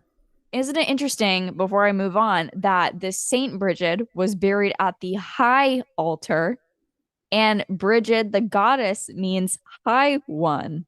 She is a powerful goddess associated with poetry, healing, prophecy, and the sacred hearth fire. Brigid is also linked to fire, water, fertility, smithcraft, and the beginning of spring, celebrated in the festival of Imbolc. The cross was never started as a Christian symbol, rather one rooted in Gaulish Celtic origins. Before I move on to all of our other topics, what do you guys think about that? Dan, what do you think about that? Bridget, just like when you mentioned that the sacred fire, right, it reminds me of the sacred heart with Mary, and it's like everything is very similar, because like with the paganism, when the Catholic Church and couldn't their Virgin Mary, which I believe it's Isis, whatever the case, Semiramis, but could it also be Bridget too? Because there's a lot of similarities. If you look at the Sacred Heart, right, there's a fire at the top of it with a cross in it. So are they talking about Bridget? You know what I mean? Because we know there's the front part and the stuff that the regular Catholic folks don't know about. You know what I mean? And so there's different levels in the systems there. So could they be talking about Bridget or could they be talking about Isis? But I mean, it's definitely it's a lot of similarities like being raised as like a holy person and everything else. And again, if you look at Catholics, what they do with Mary, venerate Mary, they're doing the same thing with Bridget here. And there's a lot of similarities, like I said. Yeah. I just think the first thing that I thought of was the divine feminine. Just that's all, Oh yeah, the counterfeit Holy Spirit. Yeah. It was so and the seaweed thing got me too, Jillian. The seaweed, earlier slide, the seaweed wrapping around and paying homage to the seaweed. I remember as a kid, I know I got some years on you as far as age, but there were some cartoons back in the day that you might have seen reruns. How about that? And some of the cartoons I would see, they would incorporate like Greek mythology and different things like that, Hercules, and there was all these different cartoon themes, okay? So they would have seaweed wrap around their arms. I remember DuckTales, all kinds of stuff, looking at, there was mermaids and Poseidon and, I mean, they would wrap seaweed around him if they was human, and then all of a sudden, the miraculously turn into like a merman or a mermaid. I mean, good night. What in the world are we doing? And this stuff, just even going back to this with Bridget here, it's just, like I said, the divine feminine. It's making me think of the counterfeit Holy Spirit. It's just... words can't describe it. I mean, words can't describe it. I don't really know. The Celtic origins are so intriguing to me as it is. And then I won't go long-winded, but I was going to talk about, we'll do that later, but I wanted to talk about my experience with school too when I was a kid in elementary school, Jillian. So I might be older than you, but I had the exact same experience, but mine was a lot darker with our art teacher. So our art teacher would teach... Well, if you want me to say it now, I can go ahead and say absolutely. it now. Yeah, go ahead. So she would light candles, right, folks, and do all these different things, and she would make it activity wise. And I remember she would give out candy and everything, and I always be sitting back like this, even back then. I'm like, man, that's all messed up, because I know mommy and daddy and grandpa, whoever doesn't do these things, but this lady, I'm not going to say her name, but she was our art teacher. She would make us take black paper and wrap on the windows and shut off all the lights, and we tape the windows up. And I'm not kidding you, folks. And they allowed this in an elementary school setting. She would light candles, and until just literally like 10 years ago, until I started looking into the Book of the Dead and all these horrible books that I do not recommend to anybody, she was I mean, it was these ancient books, like wrapped in leather, and she was going da da da, and like saying different languages, and saying these scary ooh, and the like smoke would come out. I'm not even making this up. This is all the way through elementary school, from kindergarten to 5th grade, and she would be like, and she'd throw this mysticism everywhere, and she was reading out of the Book of the Dead. I mean, and all these other esoteric, all these demonic books, and she was just like, and she'd go, like put her hands out, and I'm not making this up, and she would say something in Latin, and like just throw out words, and like every one of us would be like scared to death, and then she would throw this fire that come off her desk with these different candles sorted around her book. I am not making this up. So guess what? More than likely, your teacher, she was probably casting spells on all the children back then, and I know for 1,000% fact, because a majority of those folks, when they got in adulthood, everybody's either not here or in prison, or God forbid, there's all kinds of things. And I remember everything. So I remember all of my classmates back then, and they'd be casting these. She would do it every time we had Halloween. Isn't that crazy, Jillian and Dan? I mean, this is Kentucky, and they let her get away with it too. She would wear the all-seeing eye, the tree of life, wow, the Horus, she had the Shiva, and she would wear all these different necklaces, the yin and the yang, and they said she's just a Christian lady. Because I remember I was like, this has not even nothing to do with church. But she would be like, she would say these certain terminology with Latin and like use her hands, and I think when I was in 3rd grade, she had like a wand. And because back then, Hocus Pocus and all these films was coming out in Disney and everything. And wow, she was like, I'm not making that up, guys. So No, I'm surprised I'm even here today, folks. But yeah, welcome to Kentucky, where the bluegrass grows and the wizards and the witches are And inside milk your trucks run like water. in the elementary school. That is a true fact, and that happened, Jillian and Dan. Isn't that crazy? Isn't that crazy? Wow. I mean, you can't make it up. You can't make it up. And she would be so adamant that we'd have because they had these big pieces of paper, construction paper. Remember the huge rolls, and we'd take black paper off and rip them off, and we'd paste it on the windows. And she'd be like, "Well, and start saying Latin or whatever she's saying, and then all of a sudden, she'd light these matches. I mean, you can't make this stuff up. You can't make it up. So there you go, Jillian. I don't know if your experience is traumatizing as mine, but she got away with it for about 5 years as far as 5 different grades. But hey, she's no longer with us. But I pray. I mean, seriously, she's no longer around. I pray she repented. Yeah. But seriously, supercharged demonic nonsense. That's what's happening, and that was back in the day, folks. So God only knows what they're doing now. Okay. Yeah. So that's all I'm saying. That's all I'm saying. So continue on there. There's my horrible story. Yeah, that is terrible. I'm so sorry that happened to you. Isn't it so convenient for the enemy that they always come after the children? It's always the children in every capacity. And man, it really just as a mother makes me rageful. If that was happening to my child in a classroom, there would be some heavenly violence that would come out of me, I think, respectfully saying.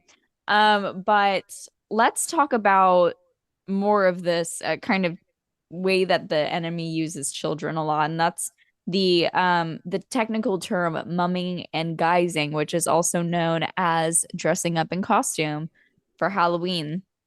It was first recorded in the 16th century Scotland and later in parts of Ireland, Man, and Wales. People went from house to house in costume or disguise, usually reciting songs or verses in exchange for food, like we discussed a little bit earlier. It may have evolved from a tradition whereby people impersonated the Iasi, or the souls of the dead, and received offerings on their behalf. Again, what we talked about earlier. Impersonating these spirits or souls was also believed to protect oneself from them. S.V. Peddle suggests that the geysers personify the old spirits of the winter who demanded reward in exchange for good fortune. And McNeil suggests that the ancient festival included people in masks or costumes representing these spirits, and that the modern custom came from this.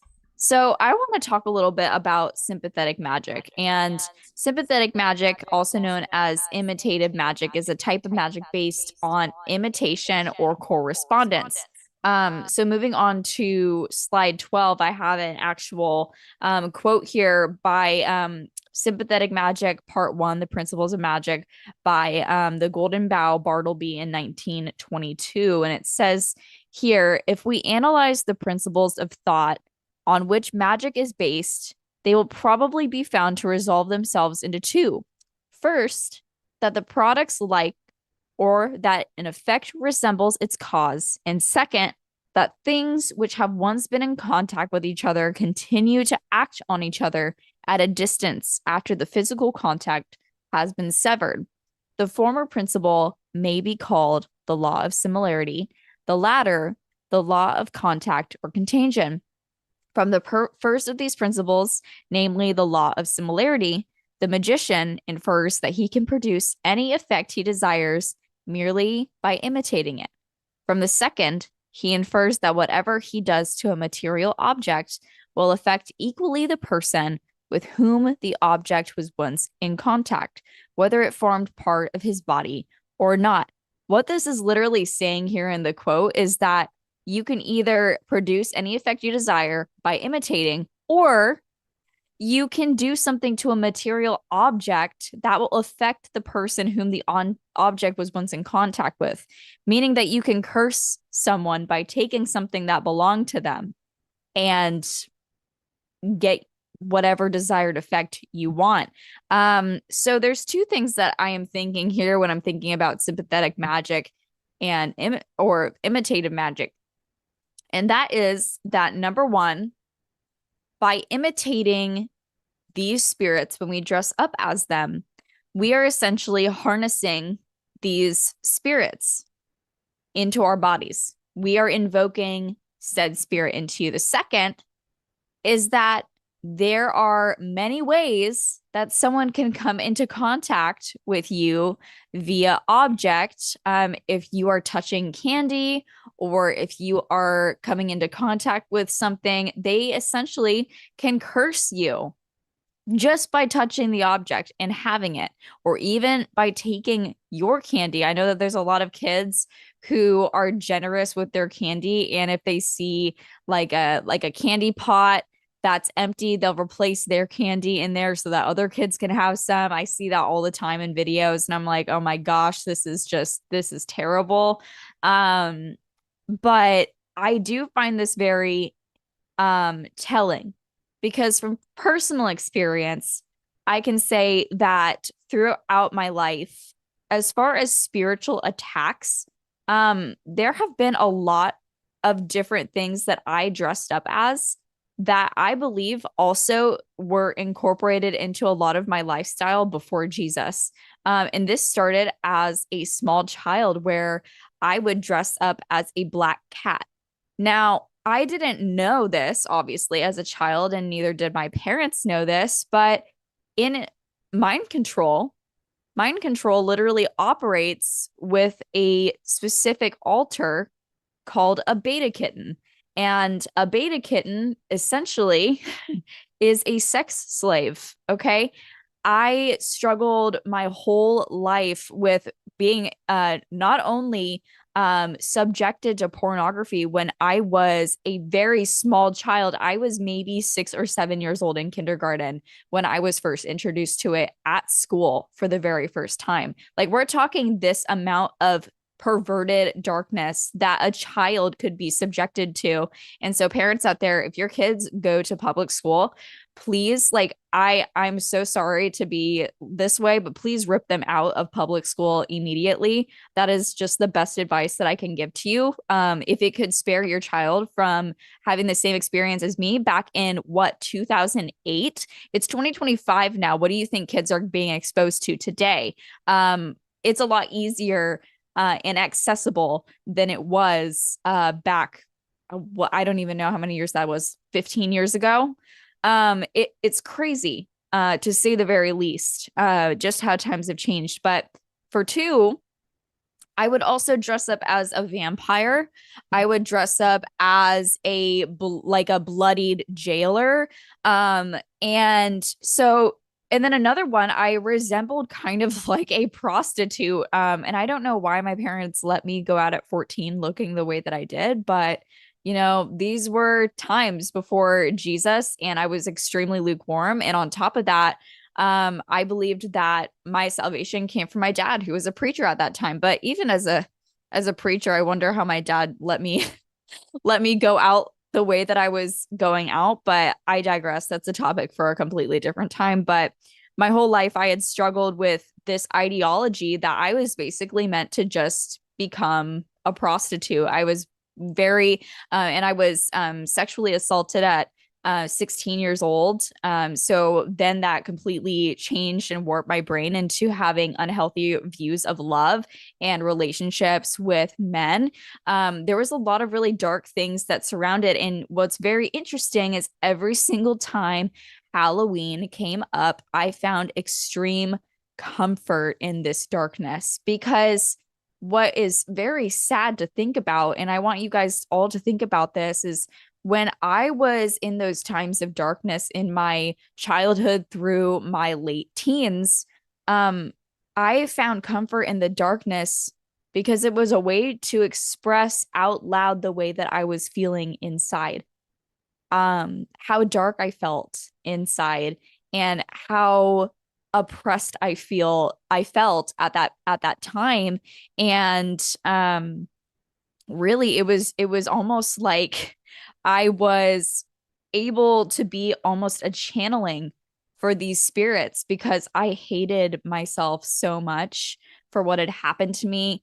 I had hated what people had made me believe my whole life. And I suffered a lot of hurt. And so those dark times, especially around Halloween, were the times that I felt like I could relate to it. I could relate to death. I could relate to the demonic. I could relate to these spirits because all of their embodiments of torture, pain, anguish, sexual perversion, these were all of the battles that I was facing inside that I didn't understand. And I didn't know, I didn't have a mentor or anyone that I trusted that would help me at that time. And so that was one of the biggest things for me, that just as far as dressing up for Halloween from a young age, like what was I invoking into myself? What were my parents allowing to be invoked into me? And there are so many things that I could say just about that in general, but there are a lot of people who try to make excuses to me, but it's not a very good excuse, Susan, if you are dressing your child up as a ladybug, because if you're dressing your daughter up as a ladybug, the colorful the vibrant ones are male. You're invoking the spirit of androgyny into your child when you are dressing her up as a ladybug. When you're dressing your son up as a cowboy or Spider-Man, a cowboy, you're invoking the spirit of lawlessness, the Wild West. That's where cowboys are most associated with, is the Wild West. You're invoking a spirit of violence and lawlessness into them. And of Spider-Man, you're invoking the spirit of not only arachnid, blue blood type spirits here that literally are vampiric, but on top of that, you're also invoking the spirit of the Nephilim. You're invoking like a bloodthirsty lust here into your son when you're dressing him up as Spider-Man. Same with Superman. And sorry, go ahead, Jan. Oh no, I was gonna interject in with the mass thing. That so mass is a ritual of it just makes you self isolates you, and it blocks that divine. Not that you're divine. I mean the divine nature that God's created you. It blocks that, and it wants to do is to make you feel in solitude and all that. So it is like a mask is like a conduit in the spirit world. So basically, you ever see the movie The Mask? I mean, it's a funny movie. Jim Carrey and all that. Once you put that mask on, the mask took over. So it's like that in the occult world when they put mask on. It's like that. Yourself ain't no more. You know what I mean? And now you're this. It's like this again, a conduit for the spirit world that will allow the word to embody or take on this ancestral spirit, which is like a Nephilim spirit, whatever the case, and that will literally take you over. If you ever notice in circuses and different things when people wear masks for their jobs, a lot of people say they start churning, going a little psycho or something because they get into the character. The character literally takes that person over. You know what I mean? And it's true, you know what I mean? And because they get into that character and it's a ritual, you know what I mean? It's all a ritual and all that stuff. So, and we're not talking about, if you work at the hospital or you work at a job with a gas mask or something. No, we're talking about people who put on masks and like there's, I forget what that's called. It's where adults go. Okay, we'll leave it at that. And they put masks on. I forget what that's called. They all wear masks and all that. So that's a form of androgynous too, so the promiscuity spirit, you know what I mean? So it's always associated with mask. And Halloween, the same thing. Remember Halloween 3, the movie? Where Michael Myers, he was the only Halloween he wasn't in as John Carpenter film. He was trying to expose mind control and these rituals, these Celtic ancient rituals with the mask and all that, how they're like used for almost a sacrifice. In the movie, it was about a sacrifice because the mask killed people at midnight, whatever. But again, it's a symbolic gesture of stepping into another spirit. You know what I mean? Like that spirit's taking you over, like demonic possession. I could say it probably the best way. Well, I'll just say this, you two. I had my Halloween to-go costume was the first few years of my existence. I was G.I. Joe, but then I kept up with the Batman. I was like Batman all the way up until like literally 12th grade because it was like a Batman film coming out every 5 years or 2 or 3 years, and it kept me very busy. And, when you look into that, that's a whole deity of the Mayans. I think it's called Camazos? Camatos? I think it's what it's called. Camazos is a bat deity from the Mayan mythology. So if I'm butchering the name, forgive me, but I think it's called Camazos. That's a Batman. It's like a bat deity. So, hello everybody. And I was going Hmm. around throwing out the little bat, what do they call the little bat wings everywhere, and acting like I was fighting crime and all this stuff. But see, this is what I'm that's what's wrong with me. But anyways, so had the evil teacher, the evil art teacher, and then I was wearing bat costumes all the time. So, and then another thing, just to throw this in here, Jillian, I know that Yeah. David Carrico was telling me about this in Ohio. Okay, the furries, the furry folks and all these Yeah. costume characters. Yeah. So this floored me. Okay, so somebody in the ministry talked about this. It was from the area. So not to throw off on anybody, okay, but supposedly in a school somewhere, there's litter boxes for the furry people. So just think about that one. Okay, I know it's like a jaw dropping, probably sounds very psycho and probably more or less probably made up, but it's not.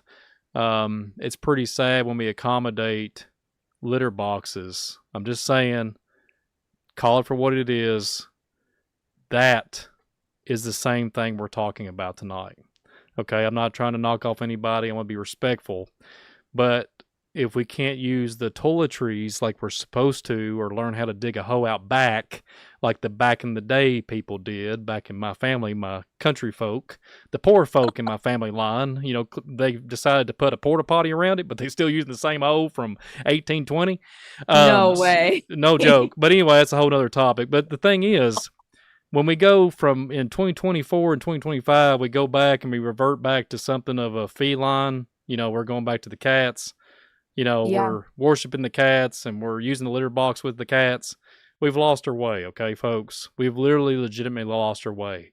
So God is not the author of confusion, and the stuff that we talked about tonight is confusion. The demons are confusing. They're telling us to do certain things with their anatomy. They have mapped us out since the days of old when the Genesis 6 narrative and before that.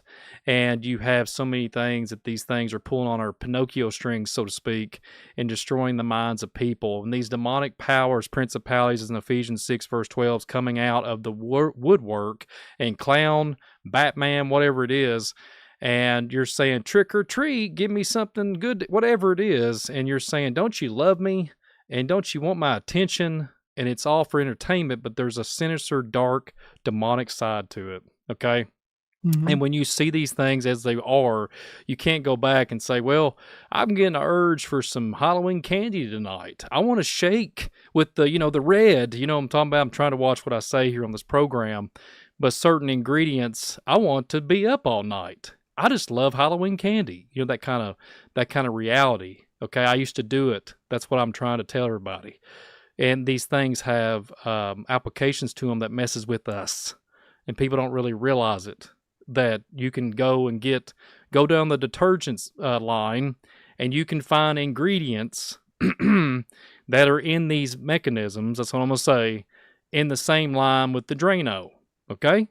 So riddle that one to me and get back to me if you think that this is legitimately good for consumption on the candy stands. And on the other stance, when like Jillian's testimony, I'm over here playing Batman trying to fight crime and jump off buildings or whatever it is back in the day and act like that I'm a superhero, you're literally taking in, like Brother Dan was saying with the Mask film with Jim Carrey, you're invoking it. You're becoming that character. The celebrities in the Hollywood narrative, I've heard many testimonies that they've done so many different acting roles that they forget, and Jim Carrey was one of them where he was confused. He didn't really know who he truly was because of all the defragmenting of how many plays of roles that he's played in different costumes, mask, whatever. So just think about that every year that you're doing the same internal loop every time, getting and paying all this money, and Halloween costumes are outrageous now. You get you a chainsaw, it's artificial, or back in the day, they didn't even do it here. They just gave you a real chainsaw and your crazy cousin just take the chain off of it and everybody's driving around, walking around with the chainsaw. But it would cost like $10 for a suit. Now it costs like $100, $200, $300, got blood pouring out of the sides. It'd be $600, whatever it is. And these, you got these hands or whatever it is when you can get extra extremities. It's insane how many people go in debt. So that's a whole nother thing about what I kept emphasizing to be in this program.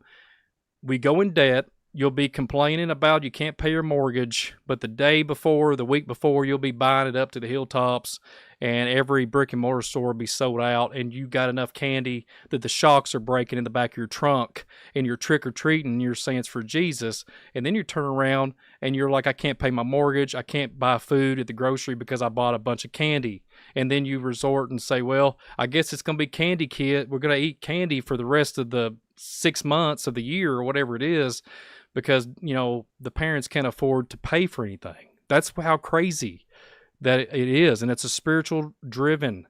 You go into the store and it's like dun, dun, how like this is fact. This is fact in retail. As soon as Halloween, the 31st, and it goes to midnight, all these retail stores, dun, dun, dun, dun, dun, dun, dun, dun. You don't even have to be in there. It'd be 12:01, dun, dun, dun, dun, dun, dun, and jingle bells and all that. And they literally do that because November the 1st, we're going to go and start selling the new seasonal product. So you see like, Michael Myers music and all these different things, and you tie it back to your history, like what we're talking about tonight with our testimonies. Those songs was fun. Those movies was fun to me, you, Dan, Jillian.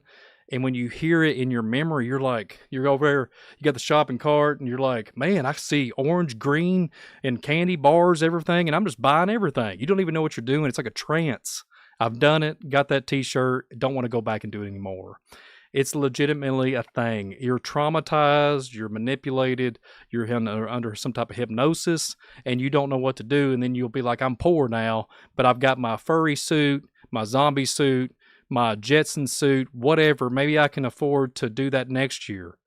And forgive me for going long rant here, but it's insanity. It's insanity. Prioritize your money. Don't be caught up in this rhetoric of demonic control of the Nephilim. We're going to the altar, we're paying for the goods, and we're worshiping these deities that are submerged through antiquity that nobody believes. They don't believe it because in the churches, you're not getting taught principles, Ephesians 6. You're not getting taught. You're saying Jesus and God, blah, blah, blah, and that's it, and the devil. There's no such thing as angels. I've seen this. I've heard this. I got that t-shirt too, and it's a bunch of rhetoric, and there's man's interpretations and man's constructs that have limited people's ability to read the word and understand it on a principle of level of saying that these things are spiritual. Okay, they don't believe it anymore. It's been a long time, right? So you're teaching that there's no giants, there's nothing, but we'll teach Three-Eye Atlas. We'll teach aliens. No, I'm sorry, Yeah. they don't even do that anymore until the roof tears off, and they'll say, hang on to the pews, the rapture's coming. That's going to happen. So either way you want to look at it, I'm sorry to go really rant here, but I get so adamant about it because this stuff has been done to me. This stuff's been done to Jillian and Dan. And it's time to just turn all that off and get it away from it and literally turn back to Christ. I mean, it's just really simple, really. It's like, hey, do I want to go take a little trip with Beelzebub or whoever it is, or go to Argotha with Beelzebub? What kind of nonsense? Okay, just just cut all that out of your mind. Get out of that demonic control and turn to really, truly what really matters. And it's all just to bamboozle and keep your mind on these conclusions of saying, well, I love this, I love that, I love to be entertained, but you truly, at the end of the day, you have been manipulated to keep your consciousness, subconscious is not even really thinking. You're just sucking all this stuff up like a sponge, like a child, and you're forgetting truly what to do. And you're manipulated on top of manipulation, and then your seed, your children, your offspring are being subducted and everything at the same thing that you did. You don't cut ties through it. You don't want to get away from it. I've been there, done that. You think it's fun because everybody's getting along to get along. Everybody's involved in it. And it's a strong delusion. Sorry to go a big rant. I'll give the floor back to you, Jillian and Dan, but it's a strong delusion. I guess some Bible verses we want to throw some out. So we got 3 John, 11. I messed up the verse here. But beloved, follow not which is evil, but which is good. He does good is of God, but he does evil has not seen God. So if you're out there calling yourself Christian and you're out there celebrating evil, you're not pleasing God at all. And Proverbs 4:14 says, enter not into the path of the wicked and go not in the way of evil men. And Romans 12:2 says, and be not conformed to this world. Because people say, oh, the world does it, so it's okay. You know what I mean? We're not supposed to be the world. We're supposed to be we're separate from the world, set apart. And again, it says, be not conformed to this world, but ye be transformed by the renewing of your mind, that you may prove what is of good and acceptable and perfect in the will of God. And you got Isaiah 5:20 says, woe unto them that call evil good and good evil, and put lightness before darkness and light before darkness before light and light before darkness. So that's what you do. When you celebrate Halloween, you're putting this darkness as something good. It's all in this and all that stuff, but you're putting this, darkness before light. You know what I mean? And you're not supposed to do that. And Deuteronomy, two more verses here. Deuteronomy 18, like this is something you very much should take serious. You know what I mean? And it says, there shall not be found among anyone that makes a son and daughter pass through the fire. We talked about the child sacrifice. That's what they do. The burning man and all that. These are real things done. And yeah, granted, that mock sacrifice in some places, but a lot of places is real child sacrifice. Or anybody that uses divination or observer times or enchanter or a witch or a charmer or a consultant with familiar spirits or a wizard or a necromancer. So basically, it's all the little side things you do on Halloween, with the Ouija boards, going to see a psychic, all that stuff. You know what I mean? Don't do that. For all that do these things is an abomination to the Lord. Because these abominations, the Lord God will drive you out before him. Plain and simple. And you got to First Samuel, okay. We're going to skip. Yeah, First Samuel 15:23. It says, for rebellion is a sin of witchcraft, and stubbornness is iniquity and idolatry. So basically, what you're doing is idolatry. When you're rebelling against God, doing this stuff. So when you run around the streets, go or bobbing for apples, whatever, you're rebelling against God, and it's a sin of witchcraft, which is an abomination. And Revelation 21:8. This is the words from Jesus. Again, none of us here are judging you. If you're going out for Halloween this year, we're not judging you. We're not to do that. Well, all we're trying to do is plant a seed, and what you do it from there, it's up to you. You know what I mean? So we're not going to say, you're this or that because you're participating in Halloween. No, that's up to you, right? But this is what Jesus says. Revelation 28, but the fearful, the unbelieving, and the abominable. So basically, anybody commits any kind of abominations, which is witchcraft, and sorcerers, which is another form of witchcraft, and idolaters, because you're doing idolatry there too, and liars, because you're lying to yourself with God. And they shall have their part in the lake of fire, which burns of fire and brimstone, which is the second death. So ask yourself, do you really want to tick off Jesus, just to please some people and whatever, just run around in costumes? You know what I mean? Come on, you really need to think about that. So next time you participate this, we're supposed to be set apart from the world, not conform to the world. That's why the world hates Jesus, and they're gonna hate us too. Jesus said that's gonna happen, and you know what? It's all good. The world can hate us all they want, because I'd rather be hated by the world than be rejected in the kingdom of God. So ask yourself that. Yeah, totally, totally. And I'll add another scripture here for you guys. It's Colossians 2, verse 8 and 9. It says, beware lest any man spoil you through philosophy and vain deceit, after the tradition of men, but after the rudiments of the world, and not after Christ. For in him dwelleth all the fullness of the Godhead bodily. It is just so true at this point in time. We've walked through all of the mythology. We'll walk through all of the history, all of the sacred sites that you could still visit today. We've walked through what the Bible says about everything. Ultimately, the choice is yours. And if you are not a Christian and you're watching this, I hope that you at least took the time to hear us out tonight and, understand where we're coming from, and maybe, honestly just consider a relationship with Jesus through this, a true relationship with Jesus. And I think ultimately too, it just really comes down to what distinguishes us from the Catholic Church, because ultimately this is a Catholic holiday that they created, that they put into canon via Pope Gregory the 13th. He created the Gregorian calendar and ultimately allowed for these holidays to pass in too. And so with that, I think that as Protestants, we should at the very least be Protestant of Catholic holidays and Catholic customs. And you'll find that it's pretty much every custom that we have in America today, as well as the entire world, that are all based off of the principles of the Catholic Church. And so, I mean, I could go, this is an entirely different episode on, distinguishing who we are from the Catholics. It shouldn't just only be, oh, we don't have nuns or a pope.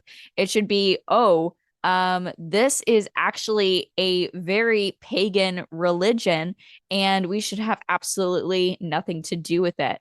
It doesn't just stop at nuns and the Pope. It keeps going very, very deep. So I just want to highlight that as well. But yeah, I really appreciated for Dan and Brian to be on here and to talk about this topic. This is like my 5th time over the past month talking about Halloween. And honestly, like, this is just the time I feel where we are just getting really well versed in what it means to be set apart. And honestly, as annoying as the subject is to talk about, I'm also very blessed to be able to be in the position to talk about it, because of the fact that, I mean, we someone needs to. We if no one if we don't talk about it, no one's going to talk about it.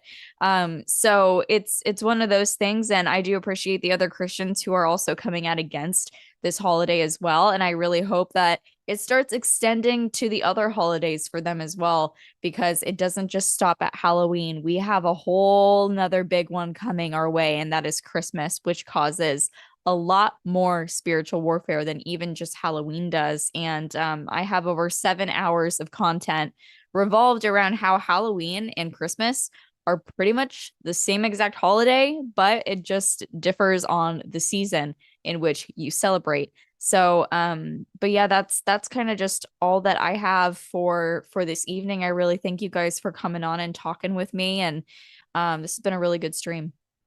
Yeah, Jillian, Yeah. it has been a blessing. And I was going to say this real quick. You mentioned somebody, and I'm not going to try to be kind-hearted here, but when a grown man that's old tells everybody to kiss his ring, I'm not going to be in the line to do that, okay? I'm not in that line. So, I'm talking about some white robes around there, you know what I mean? So, I'm not going to be kissing no hand or another man. So, that is all sick and demented and all sick and sinister with a big old bow on it. And then also, if you're like me, and on these days of Hallows Eve and Halloween, and whenever your local community comes together and puts trick-or-treat together, and the fire trucks come out, the clowns come out, the Air Force comes out, whatever, they have a big shindig like we talk about here in Kentucky, and you can't be at your house because people come up to your door and literally like scream your name or your spouse's name in like some demonic voice, and you can't be here. You always have to leave. So, very strange times. That did happen. And welcome to the Twilight Zone. If you was not from Kentucky and you decided to live here, and as much as I've been born and raised, you'd be like, I don't think I want to live in Kentucky the way Brian talks about it. But I will say this, it's principalities and demonic nonsense. These people, there's people that mean well. There's people that actually, like Jillian said, are getting encapsulated with darkness and thrive off of it. They love it. They enjoy it. They like to make people's life miserable. And, I guess I will be in prayer that because it's a big, big deal in around here in my neck of the woods. I mean, it's borderline get the popcorn fair with the Ferris wheel and the roller coasters. That's how big they go with it. And if it rains or storms or hail, sometimes they'll be out there in the middle of it. I've seen it. And then every year I'm like, when it comes a big old rain, I'm like, go for 10 inches, Lord, come in, bring the floodgates open so you can wash this thing out, because I don't want people participating in it because it's so demonic. So that happened. And like I said, watch out for somebody in a white robe and telling you to kiss his ring. That's pure demonic in itself. And other than that, I want to thank you, Jillian and Dan, for being on here. I'll let you get your closing words, Brother Dan. But Jillian, thank you for just an awesome presentation tonight. And big shout out to Brother David. David's right now on the screen. He's behind the screen kicking his feet back, eating popcorn, drinking some coffee. And God bless you, sir, and Miss Donna. So glad you have a night off to relax. But Dan, what do you think about this in the Rhode Island area? Are they jumping and trying to take down your flower pots, what's left that's not been hit by frost? Is the kids toilet paper in your house? Are they throwing toilets on top of your rooftop of your garage? What's going on in the Rhode Island area? Or does everybody just do backflips and praise hocus pocus? What's going on there, brother? Well, yeah, it's everywhere. You know what I mean? And because especially out in Salem, there, Bill O'Connell's way. Bill O'Connell, chat room moderator, he actually like works. So he's right in Boston, Massachusetts, not too far from Salem, Mass. But that's Halloween capital of the world for some reason, whatever the case, because of the witch trials. But yeah, and New England's big, especially around here too. Everybody's got the decorations out, the Nephilim. The other day I was at Lowe's, right? You guys were talking about that earlier. There was a 15-foot whatever skeleton behind me. I took a picture and put it on Facebook. I'm like, there's a Nephilim in here, just joking around. But in the background, I didn't even notice until I seen the picture. There's Christmas stuff already. It's crazy. They literally, it's like no more Thanksgiving, because Thanksgiving brings the families together. You sit down and eat. No, they don't want that. They just want you doing sadistic rituals right to this unholy holiday called Christmas. So it's like, what I mean? It's crazy. As soon as November 1st rolls around, you're going to be hearing the Christmas music for 2 months and a half. Oh, man, it's going to be crazy, man. Traffic everywhere. It's going to be a nightmare. But again, we need to be set apart from the world, and what else I want to mention too? Yeah, if you guys could subscribe to our channels, that'd be great. And I think it's Tuesday or Thursday we're gonna have a Halloween marathon. You'll probably see this broadcast. Definitely Fridays, but all the broadcasts like recently we did, myself and David and Brian. Last Spiritual Warrior for Friday the last 2 years, we're gonna put together a little marathon. So I don't know if it's gonna be on Tuesday here on FOJC or Thursday. I forgot which day David said. I believe it's Thursday. Which Thursday? All right. And Sister Anne Marie, I guess she's still hurting too, so she wanted to do a collective prayer, and we need to pray for Sister Anne Marie Winburn in the chat room, and also Sister Donna sitting back there watching us there. How you doing, sister? And everybody else too. If you're going through any kind of mental, physical, spiritual problems, whatever case, and we all need prayer anyway. So, do you mind if I say a prayer, guys? So, Jesus, Yeshua Messiah, we come before you and we ask you to forgive us all individually the sins we committed, any trespasses, transgressions, or abominations. Please wipe them clean with your precious blood. And Father, we come before you and thank you for a wonderful broadcast tonight to help spread the word, your word. And thank you for the Holy Spirit to give to us to disseminate this information and to write your word upon our hearts, Lord. And we ask you to help people tonight that needs help, like Sister Anne Marie Winburn and people like Sister Donna that need physical, spiritual help as well. And we all need spiritual help, and just protect us all from the forces of evil, and protect this broadcast here in FOJC Underground Church. And we appreciate you, Lord, and we love you with everything you do for us. In your mighty name we pray. Amen and amen. Amen. Thank you, Dan. You're welcome. Yeah, well, that I guess we can cut it off tonight. Miss Jillian, thank you once again for being part of it, like always, and being with us on FOJC side of things. I cannot believe it's already been 2 hours or something. And I know. some change. Here we are going on our experiences, and like I always say on my channel, a little spray, make you go cray. I think that's what's happened through over time of our years, and all the candy and everything, and the what that we've indulged has drove us crazy. I'm just joking. We are sound-minded people, and we really just enjoy the Lord and talking about Jesus. Amen. And talking about these certain topics that go bump in the night. Amen. And pray you're not walking around with Dogman, Sasquatch, Billy Bob, vampires, whatever he come down the road.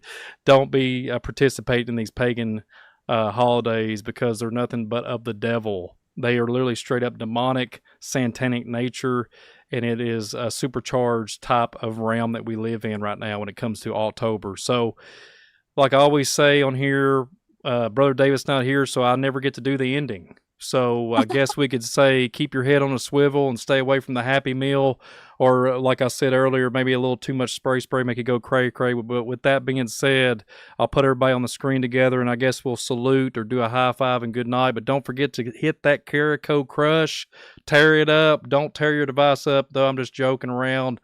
But please let let's us know do it how on the count of three. So everybody hit that, do the Carrico crush. It's hitting the like button. And if you're not subscribed, subscribe as well. So give the countdown, Jillian. 1, 2, 3, boom. Boom. Sorry about that. If you have a 480 pixelation TV from 1988, we are so sorry your rabbit ears just exploded.